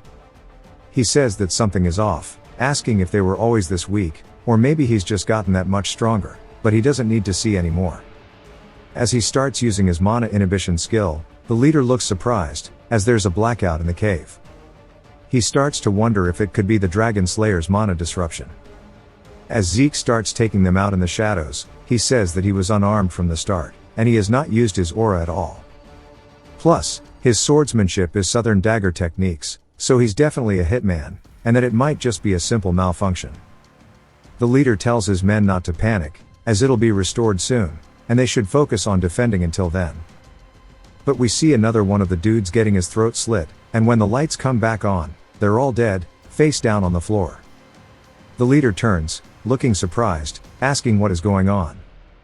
Zeke's behind the man now, saying that the Emperor sure does have guts to target the ruins of the hero king, Kaiser.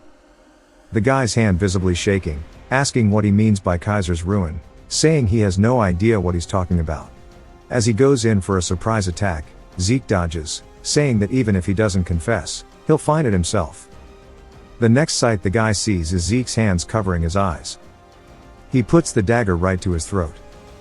The guy screams, saying they don't know anything. But of course, Zeke doesn't let him live, as he slices his throat, causing him to bleed out and die. He then starts leaving the cave of the hounds, and throws the dagger onto the floor behind him, saying that everything that happened here will be blamed on McCain. And that the McCain cartel is a criminal organization he was a part of in his past life, willing to do anything for money in the southern continent. After the Cusco kingdom of the southern continent collapsed due to civil war, the land was divided between both the McCain and Peerless cartel, turning into a lawless zone. He could just use the draconic skills to hide his identity, but he intentionally used southern dagger techniques. And even left behind McCain's signature warning, as it's actually safer to present a clear target. The Empire will definitely think this was done by the cartels, and even if this incident forces the Empire to act, they'll just end up wiping out McCain, which benefits him. But according to the letters he found inside, the Imperial Emperor is even crazier than he thought. As his command was to simply find ancient ruins, what shocked him was the map included within it. Not just the central continent, but even the war-paused eastern continent and the unknown Dark Sea. The hounds have already been deployed to every suspected ancient ruin site. That means the hounds have already reached the same scale they had before his regression, but it seems they haven't found Kaiser's ruins yet, and they should hurry before they do. We then see a red signal flare shooting off, and Zeke looks up at it laughing, saying there's no way, as that is the signal for Heaven's Net to begin. As he starts to run, he keeps an eye out to his side, spotting a whole group of hounds already on his tail. He says that a red flare, splitting into 5 parts, means that they need to eliminate the dangerous element without fail. They search around the flare, locate the target, then tighten the encirclement. All of the hounds in the area remain deployed until the issuer calls them off. The execution order is a symbol of the hounds, and is basically death. When he stole the Emperor's relic in the northern continent, he died in the same heaven's net. But now that he has the system, things will be much easier. As the status window appears, he dodges a surprise attack because he can see where they are on the minimap. They then start to encircle around him while he's distracted. We see a man with an X on his face. Directly in front of him, Zeke kicks the guy straight in the head, saying that he can definitely take them all on. As he starts parrying all of their attacks, he waits for the perfect moment, and then leaps away, creating a lot of distance between them, and he says that it's just as he expected. As the man that he kicked actually blocked it with his hand, Zeke says that these dudes are on a whole different level from the ones in the cave. As even more start to pull up, he realizes that he is completely surrounded on every single angle. He says this got messed up really fast, and if he goes all out, he could definitely escape. But he'd have to throw away the McCain disguise that he worked so hard to create. He says that he guesses he has no choice, and this is not what he made the persona for. As he starts to blow on a horn, it echoes throughout the entirety of the forest, and the hounds start to wonder what it is, saying that there's no way he had a partner. X then looks over, realizing that it's just a distraction, as Zeke is holding 3 smoke bombs in his hand. He hits the ground, and X tells everybody to catch him now. As the smoke starts to be deployed, we see Zeke smiling, and he instantly vanishes before they could truly understand what happened. X tells them not to panic, because as long as the heaven's net is deployed, he can't escape. He tells them to hold their positions and look for a natural smoke movement in any shadows. As they all stand still, looking around, seeing their teammates' shadows, X wonders why there's no presence at all, asking if he really thinks they'll retreat just because their eyesight is blocked, or maybe the horn from earlier actually meant something. As we see one of the men flying backwards through the air, creating a bloody tornado, X turns, looking at the dude's corpse, asking what the hell is going on, and then turns back around after hearing even more fighting. He says this is insane, because the barbarians are now completely ravaging them. These dudes are huge.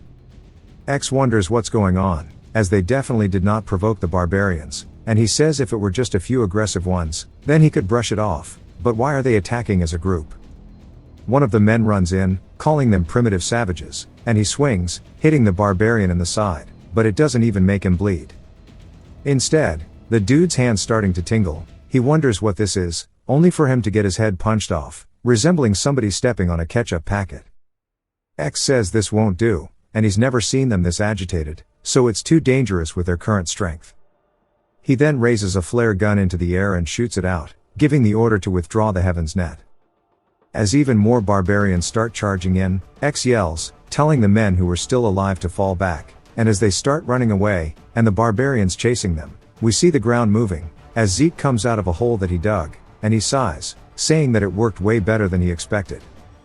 He explains that it is a barbarian's horn whistle, and it's created for fast communication in the chaos of battle, and that it is a tactical tool of the barbarians. In his previous life, he happened to form ties with the Mahakan tribe of the barbarians, and he learned how to make horn whistles in their signaling system. The signal he just sent with the horn whistle meant outsiders have invaded the Holy Mother's land, and they may be seen as simple savages, but they clearly have traditions, culture, and a civilization of their own. He says that with this crude craftsmanship, he guesses it will only work once. As he starts to leave, he says it's time for him to look for the real ruins, as the hounds are being destroyed by the barbarians. He finally makes his way into some cave, and hears some loud-ass footsteps, and he says it's one hurdle after the other, as what he sees inside is some kind of hydra, which the system tells him that it has spotted a corrupted dragonkin tainted by foul energy. Zeke wonders what a corrupted dragonkin is, saying that judging from the minimap, the door up there is definitely it, and he asks the system if it can open the door. The system said that it is going to take his request and check. It starts connecting to the sanctuary of the hero king, Kaiser, and his management system, then begins to open his door since the connection was established. The Hydras notices this, and immediately starts to screech, and starts unleashing attacks all over the place. Zeke says there's no way he's getting through quietly, and uses one of the dragon slaying techniques to instantly close the gap towards the Hydra. As he starts pairing it with Gale Strike, he's mostly using it to evade rather than attack, as he is bobbing and weaving to get to the gate. He says that he needs to distract it with the Shadowless Step, and dash through quickly, as he starts to get closer to the gate. So does the Hydra's mouth, as it's coming from a bite from the side. And all we hear are the echoes of its attack, and then we see tatters of Zeke's clothes in its mouth. He then pulls out Bahamut and starts channeling his energy into it, and uses chapter 7, verse 1 the dragon head slash, cutting the head off of the Hydra. As its blood starts falling out, it lands on some of his clothes on the floor and begins burning them, and he says that its blood is acidic. His healing factor then gets activated, and he says that if it's a monster with acidic blood and 9 heads, even his master from last life barely managed to subdue it, and that it is the 9-headed dragon Hydra. He says that it's time for him to do this, as he's going to try to actually fight it. We hear the sound of it moving, and we see Zeke blocking an attack from its teeth. It then sends him launching backwards into a wall, and he tightens the grip on his sword, asking what's so great about the dragon slaying technique. In an age where dragons are extinct, the closest thing to them are dragon-type monsters, but it does not work on those things at all. No matter how much he slashes it, it just heals right away, and it's frustrating. He says as expected, his current strength is not enough to take it down, and that he only has 30 meters to the gate.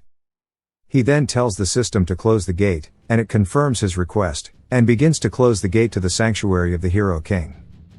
Zeke stabs Bahamut directly into the ground, and begins to use one of the dragon slaying techniques as he's pouring out his aura through all of the cracks he created. He then begins to use the Gale Strike secret art, the skill called Wind Slash, and sends it out directly towards the Hydra, cutting off the head that was closest to the gate, injuring another. With it flying through the air, he says that now that there is an opening, he needs to give up on killing it, as he has to head through the gate first. As the gate begins to close down, the Hydra glances down at him, and begins moving as fast as it can towards Zeke. As he runs under the door, it scrapes against his sword, and he says that he made it in, and he turns, wondering where the Hydra is, only to see its teeth coming in, as it takes a chunk out of his arm, holding it between its teeth. It starts dragging him around, which surprises him, and he says that he can't believe this damn snake really chased him all the way into that tiny little gap. He says that if it wants his arm that badly, then it can take it, as he cuts his arm off, leaving it in the monster's mouth.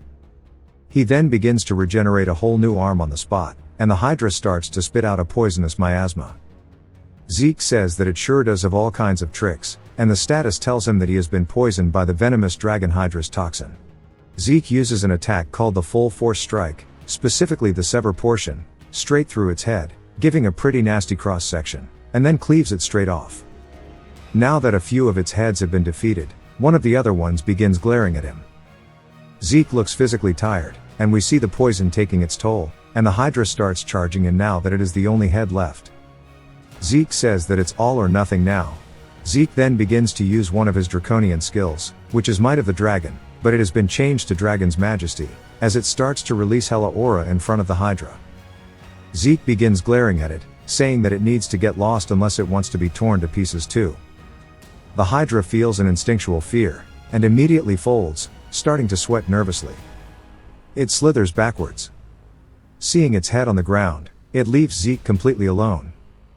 He says that he didn't think Dragon's Majesty would work on a dragon type, and that he should have tried it from the start, but he wonders why he's so tired even though infinite stamina is activated, saying that it must be because of the poison. The status window then says that he has instilled fear in the corrupted dragon type, infested with tainted energy, asking if he would like to activate the authority dragon type domination to subjugate it. Zeke wonders if it was only scared because of Dragon's Majesty, and says whatever the reason is, it's crazy to think that he can subjugate such a ridiculous monster, as we see it's grown its heads back already. He decides to give it a try, but then he looks annoyed, as the status window says that he has insufficient administrator authority, and it failed to subjugate it. Zeke asks why it got his hopes up for nothing, but guesses it was weird that such a broken skill had no limits till now. He then starts to feel a very painful reaction in his chest, and he falls to the ground, as the toxin has exceeded the danger threshold. His healing is not working on it, and he says there has to be another way out of this, and he says that maybe if he uses Gluttony's absorption skill, it might save him. Since it's a monster carrying hella potent poison, it must have some kind of bloodline ability related to poison resistance. As he activates Gluttony, it begins consuming the Hydra's head that he cut off, and as they fall into his shadow, we see he leaves not a single one behind. The status window appears, saying that he has devoured the severed head, and that Gluttony has now ranked up from novice to adept, and he has recovered missing energy with the absorbed essence, and he has absorbed the bloodline ability of the devoured creature. But it was a partial absorption, and he acquired an incomplete trait, which is immunity to all poisons. As he starts curling up on the floor, he immediately punches the ground, as the status window says that the poison is now being detoxified. He says that he knew he was right to think this way. We also get another look at his stats, which it's been a while, I do not remember what his original stats looked like, but I'm sure these are better. But specifically, the new skill he's gotten means that he can detoxify most poisons and greatly enhances his resistance. He says the word most is a bit concerning, but with this now, he doesn't need to worry about poison for a while. And since Gluttony's mastery leveled up, and it happening from him absorbing the Hydra, it must mean that the more dangerous the target, the more rewards he'll get for absorbing it. And that's pretty much what the status window tells him. He says that the Hydra slowed him down long enough, and it's time to get moving. He explains more about the hero king, Kaiser. He is a legendary half-human, half-fairy, born of a wise sage and the fairy king. Like many legendary heroes, Kaiser's birth was anything but peaceful.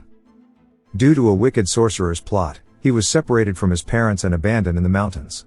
A sacred wolf took him in and raised him in the mountains, and thanks to that, he grew up safely. He saved the oppressed humans and founded a kingdom for humans in the central continent, establishing the kingdom of Kronos. And that this is the part of the story everyone on the central continent knows, which is the beginning of his legend. In the modern day, there's no data left at all, as it's literally just a legend.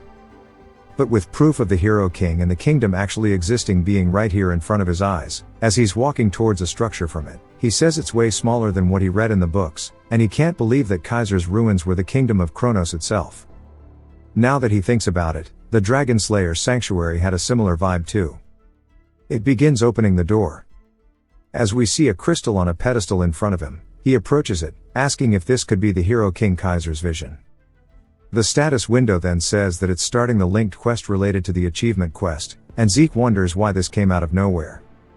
It says that he cannot leave the area until the quest is completed, and Zeke asks why it's only saying this now. As the door slams shut behind him, the linked quest is the advancement of the hero king Kaiser. The time limit is none, and he needs to acquire Kaiser's advancement, and he will get the fairy king's tier as a quest reward. Zeke starts to sweat, looking at the quest, and it says that the reward is crazy. He explains that the hero king's mother is a being who grants human wishes, and that it's her tier, so he wonders what exactly that means. He says that he doesn't know what it's used for, but it's got to be a broken level treasure, and he asks the system how he can obtain the advancement. It says that it will go ahead and check for him, and it begins to extract data from the magical video recording device. There are 546 entries of Hero King Kaiser's magical video records found. Among the 546 entries, 12 match his request, and they begin pulling up in front of him. The system begins playing the first of the 12 video records. It detects the ancient Kronos language, saying that it's unused, and it starts to automatically translate it to the language known by the administrator. We hear Kaiser asking people what a sword is, and Zeke immediately recognizes him as the one from the legends. Kaiser says that a sword is just a sword, and that it's always the old people who can't even use one that keep spouting nonsense. He goes to insult them more, and the cameraman starts shaking, and Kaiser tells him to lock in, and we learn that his name is Shaitan. Zeke recognizes it, saying that he is Kaiser's most loyal knight. Of course, that means he was a real person too. Kaiser says that if you want to learn how to become skilled with a sword, it's nothing complicated, you just have to swing it a lot and do it properly. If you're wondering how much it is, he'll give them a goal. As he swings down directly in front of the camera, Zeke starts to feel a sensation as if he himself was split in half, and he starts to stumble backwards, falling onto the floor. He says the aura that he felt was so overwhelming, it terrified him even through the video, and that this is the advancement of the hero king. He starts sweating excitedly, saying that he likes this. He tells the system to replay the last video from the beginning, and it does that. Zeke explains that it has been 4 days since he was trapped here, and he's done nothing but training. There are 3 doors opposite the entrance. The first room is a food storage, filled with enough supplies for several months. The second room has a rest area and amenities for maintaining his condition, and the last room is stocked with all kinds of books and training equipment. This place was a training ground prepared for Kaiser's successor, And thanks to that, he's focused entirely on training, swinging his sword tens of thousands of times, and he can now imitate the form well enough on the surface, but he still can't capture that same feeling from before. The system appears, saying that he has acquired Hero King Kaiser's advancement, and it is the elemental sword, basic form. Zeke is surprised by the word elemental, and the status window says that the basic stage is going to go to the advanced application stage. Zeke wonders what's about to happen, as the crystal starts to shine brightly. The system says that it is summoning the spirit of the Hero King, as we see him forming directly in front of Zeke. Kaiser slowly descends to the ground and begins walking forward, and bro really exudes elegance. Zeke starts fanboying, saying that the Hero King is directly in front of his eyes. Kaiser then tightens the grip on his blade, and Zeke realizes this is bad as he comes in for an attack. Zeke blocks it, and he wonders why he's doing this out of nowhere, but even though he blocked the attack, it still sends him flying, crashing into a wall. Kaiser yells, telling him to get up right now. Zeke can't believe that he got blown away through his guard, and it feels like he's facing a master from his past life. Kaiser asks if he really thinks he can learn his swordsmanship with skills like that, and the old knights would roll in their graves if they saw this, as he's genuinely disappointed. Zeke wonders why he's being attacked, saying that maybe he's testing his skill. Kaiser dashes in and goes in for another attack, which Zeke manages to block again, and dodges. He says that there's no way this is a test, as Kaiser is genuinely trying to kill him, but he doesn't know if he can even take him on, as he is a monster so strong, the legends are still being told about him. Zeke takes a deep breath and says that he needs to stop overthinking it. He drops his sword, saying that he just needs to give it his all like always, and he summons Bahamut, saying that he's going to come at him for real, telling Kaiser to get ready. Kaiser says that this means he was actually Shatan's student, and wonders what that power was called again, as Zeke starts to charge in with Sword Aura on Bahamut. Kaiser asks if that's called Aurora. He then, with one flick, sends Zeke flying backwards, and Zeke can't believe how heavy a strike was for such little movement. Kaiser then dashes in, saying that he doesn't care about what it's called, and swings again, which Zeke blocks. Kaiser says that as long as it's fun, that's enough for him. As sparks begin to fly, they start trading blow for blow, but it's more so Kaiser is just enjoying the fight, playing along with Zeke, trying to see where his potential truly lies. We see Zeke's stance starting to crumble a bit, and he says that he expected it to some extent, but not to this level at all. It feels as if the gap is so massive that there's no way he'll ever be able to overcome, and that this is what it means to be a Hero King. But he's got at least one hell of a struggle in him, as he begins activating every single skill he has at the exact same time, charging directly forward, straight towards Kaiser. He lets out the Dragon's Claw attack, paired with everything else together, and it begins shattering the ground. Kaiser sounds amused, saying that he's using draconian powers without being a dragonkin. While he's still talking, Zeke gets behind him in an instant, readying an attack, and Kaiser also comments on his elemental power. Zeke starts to twist his body, going full in on the attack, using the full force strike again just like he did with the Hydra. As his attack goes out, Kaiser returns, still not having moved at all. And while Zeke looks like he's struggling, Kaiser looks amused, and then it jumps to Zeke waking up on the floor, and Kaiser asks if he's finally awakened, calling him weak one. He says that he's still got quite a few tricks, and that Shatan's skills, paired with Dragonkin power and elemental force. He then sees something curious and gets closer to Zeke, saying that part of his soul is overlapping with the spirit realm. Zeke has no idea what that means, and Kaiser says that it looks like he's crossed the boundary of death many times in a human body, and that would explain why he's able to use elemental power. Zeke says that he keeps going on about Shatan's skills and all this other shit, but it doesn't make any sense to him, telling him to explain it in a way he can understand. Kaiser looks smug and starts thinking about it, saying that there is a more important goal than these trivial things. Zeke asks what he means, and Kaiser tells him to stop playing dumb, asking what he was trying to obtain, saying that it was none other than his advancement, which is called true art, and he's talking about the elemental sword.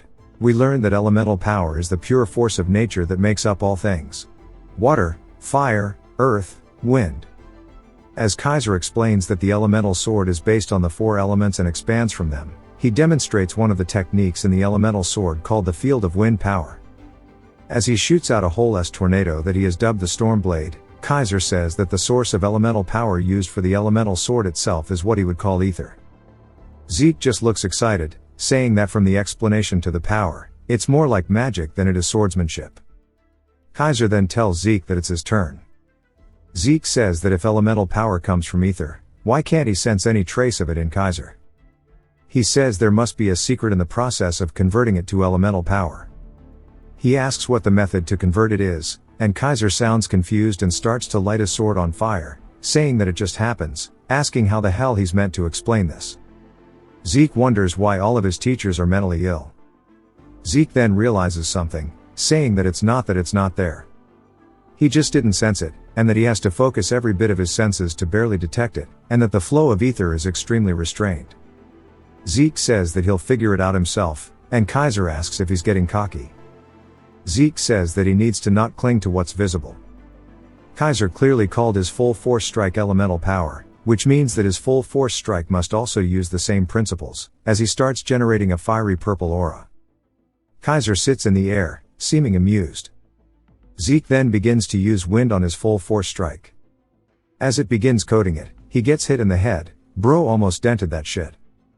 Kaiser tells him that he needs to use elemental power, asking where he picked up this phony technique mimicking the dragon's tongue. Zeke has no idea what he's talking about, but Kaiser explains that dragon tongue is exclusive to dragons, and maybe a dragon kid could use it, but humans definitely can't. Every time he uses that power, it must take a toll on him, asking if he's right. Zeke realizes that he is, and Kaiser continues explaining that humans and dragons have fundamentally different soul sizes. He might be able to imitate it, but he'll never achieve the same efficiency. He doesn't know who made it, but it sure is pathetic that such an existence that crudely imitates it exists. He tells him that if he gets it, to try again. Zeke says that he's seen dragon tongue before. When he absorbed Bahamut's heart in the Dragonslayer sanctuary, he saw a message saying he had learned dragon tongue, but he couldn't use it. It was also due to it being locked due to an insufficient administrator level. He says that if his full force strike is based on dragon tongue, then once he grows enough to unlock it, he'll be able to use the strikes freely too, and that's the reason why he's using dragon tongue. Kaiser asks if he needs another hit, telling him to get the hell up. Zeke says yes sir, and says naturally the advanced training took more time than the basics. Thanks to his body as well as Kaiser's demonstrations and countless sparring sessions, he was able to grasp the principles of the elemental sword, like magic activation and channeling mana through a casting formula. The elemental sword works by using ether as a medium to draw on the spirit's power, elemental force. Once he understood the principles and knack for it, using the elemental sword itself wasn't difficult at all, as we see him using Stormblade, though it looks a little different than Kaiser's. Kaiser says that he's now finally worth watching. The next stage will be even harsher, so he's going to be able to use the sword to get the power of the elemental sword. Zeke says he understood, and then asks Kaiser if he can ask a few questions while they rest. Kaiser tells him to go for it, as he starts laying on a bed of wind. Zeke says that now that he's understanding it, the floating stuff is also elemental force. He says that when they first met, he saw him using aura and called him Shaitan's disciple, asking what he meant by that. Kaiser says that that is what he remembers it being called now, and that Shaitan said humans couldn't use elemental swords, so he made his own technique, and he's using it, which is why he said it. He said that, and he passed down only his technique and left his out, and he can't believe Shaitan Draker would do that. Zeke looks surprised by this, saying that Shaitan, the Hero King's closest ally, Knight of Nobility, and the creator of aura cultivation techniques, is none other than a Draker. He says that this means that the founder of Draker was not actually Terrakin, but rather an ancient figure, which is Shaitan, and he wonders why this is not known at all. Zeke says he understands, but then wonders what the spirit realm thing he was talking about was. He says that he can feel the spirit's power after learning the elemental sword, but he doesn't understand the concept. Kaiser gently raises his hand and then swings it forward, as a giant wind attack starts separating the two of them, creating a giant wall. Zeke says that he didn't think it could be used this way, and Kaiser explains that technically it's different, but he can think of the spirit realm as the afterlife and the material realm as the living world. Once the physical body leaves the material world and enters the spirit realm, there is no coming back, just like how he's blocked by a wall and can't cross the boundary. But Zeke says that earlier he said that part of his soul is connected to the spirit realm, and that he is standing before him in the spirit form now. Kaiser snaps his fingers as the barrier starts to dissipate, and he explains that he's never seen someone like Zeke before either, but there are a few tricks to cross the boundary. In his case, a dragon helped him out. Zeke says that he gets it, and then starts to actually think about it, asking if a dragon really did that. Kaiser says yes, asking if he has a problem with it, and Zeke says that dragons don't exactly help humans. Kaiser asks what he's talking about, as there's no being that cherishes humans more than dragons. Zeke laughs, asking what kind of shit he's talking about, and how dragons could care about humans as those monsters like Bahamut who tried to destroy the world. He says that in ancient times their relationship sure was different, and he wonders what's going on. Kaiser asks if he needs to explain it, as he has the living proof. As he touches Zeke's chest, he says that the heart of his and the fang his sword is made from are something that Bahamut himself gave him. He's got a nasty temper, but still he's got that soft side, and he can't refuse a heartfelt request. Zeke says that it seems like Kaiser and Bahamut had a friendly relationship, and he should probably keep the whole slaying thing quiet. Zeke says that's right, and he said that his family was admirable for serving Bahamut for generations and gifted it to him, and he guesses that he misunderstood. Kaiser laughs, saying that he's still fiercely loyal to his own, and that he must have had a tough time cleaning up after that foul-tempered bastard. And he clashed a lot with Kronos because of that fiery temper. Zeke asks if he means Kronos is in the kingdom, and he says that he heard a lot from Bahamut, and if the kingdom was named after Lord Kronos. Kaiser says yes, and he was his contractor. While he was struggling to name the kingdom, he was just relaxing, sipping tea, so he just named it after his lazy ass. Zeke tries picturing a dragon doing it in his head and says that he must have polymorphed, like he's heard in the stories. Kaiser says that Kronos didn't seem surprised, and he just wanted his name passed down through generations. Zeke says still, thousands of years ago, in the era he lived in, dragons and humans lived together in harmony. But if a dragon that powerful helps humans without any restraint, the bounds of the world would collapse, and the material realm itself could be put at risk. So they suppressed their powers and helped humanity by polymorphing into humans and forming contracts. Humans who made contracts with dragons, like Kaiser, were called contractors. And the reason ancient relics were so high performance is because they were made with the help of dragons, and he wonders how they drifted apart. I love the world building. Kaiser says that he thought his neck was going to fall off waiting for him, and Zeke says that he should take some time and go through the chronicles. He says Kaiser waited 2,000 years for his successor, and this much should be nothing. Kaiser calls him cocky, saying that he wants to see how long he can keep up that arrogant attitude, as the final advanced training is none other than a serious spar with him. But while they've sparred before, it wouldn't be any different, so he's going to add a new rule. As he starts to move his hand, forming rocks blocking off the doors, he says that Zeke will no longer be able to eat or sleep. And the spar continues until he says it's over, and he must only use the same elemental sword as his. Zeke asks what will happen if he breaks the rules, and Kaiser starts releasing flames in front of him, which surprises him as he is now using the field of fire power. Kaiser demonstrates a skill called Flame Dance, attacking straight down at Zeke. Zeke manages to block it, and Kaiser asks if he really wants to break the rules, saying that if he has extra lives, he should go ahead and try it. If you've watched till the end, comment, minute, to let me know. Subscribe for more videos like this, leave a like or a comment to help the channel out. Thanks for watching.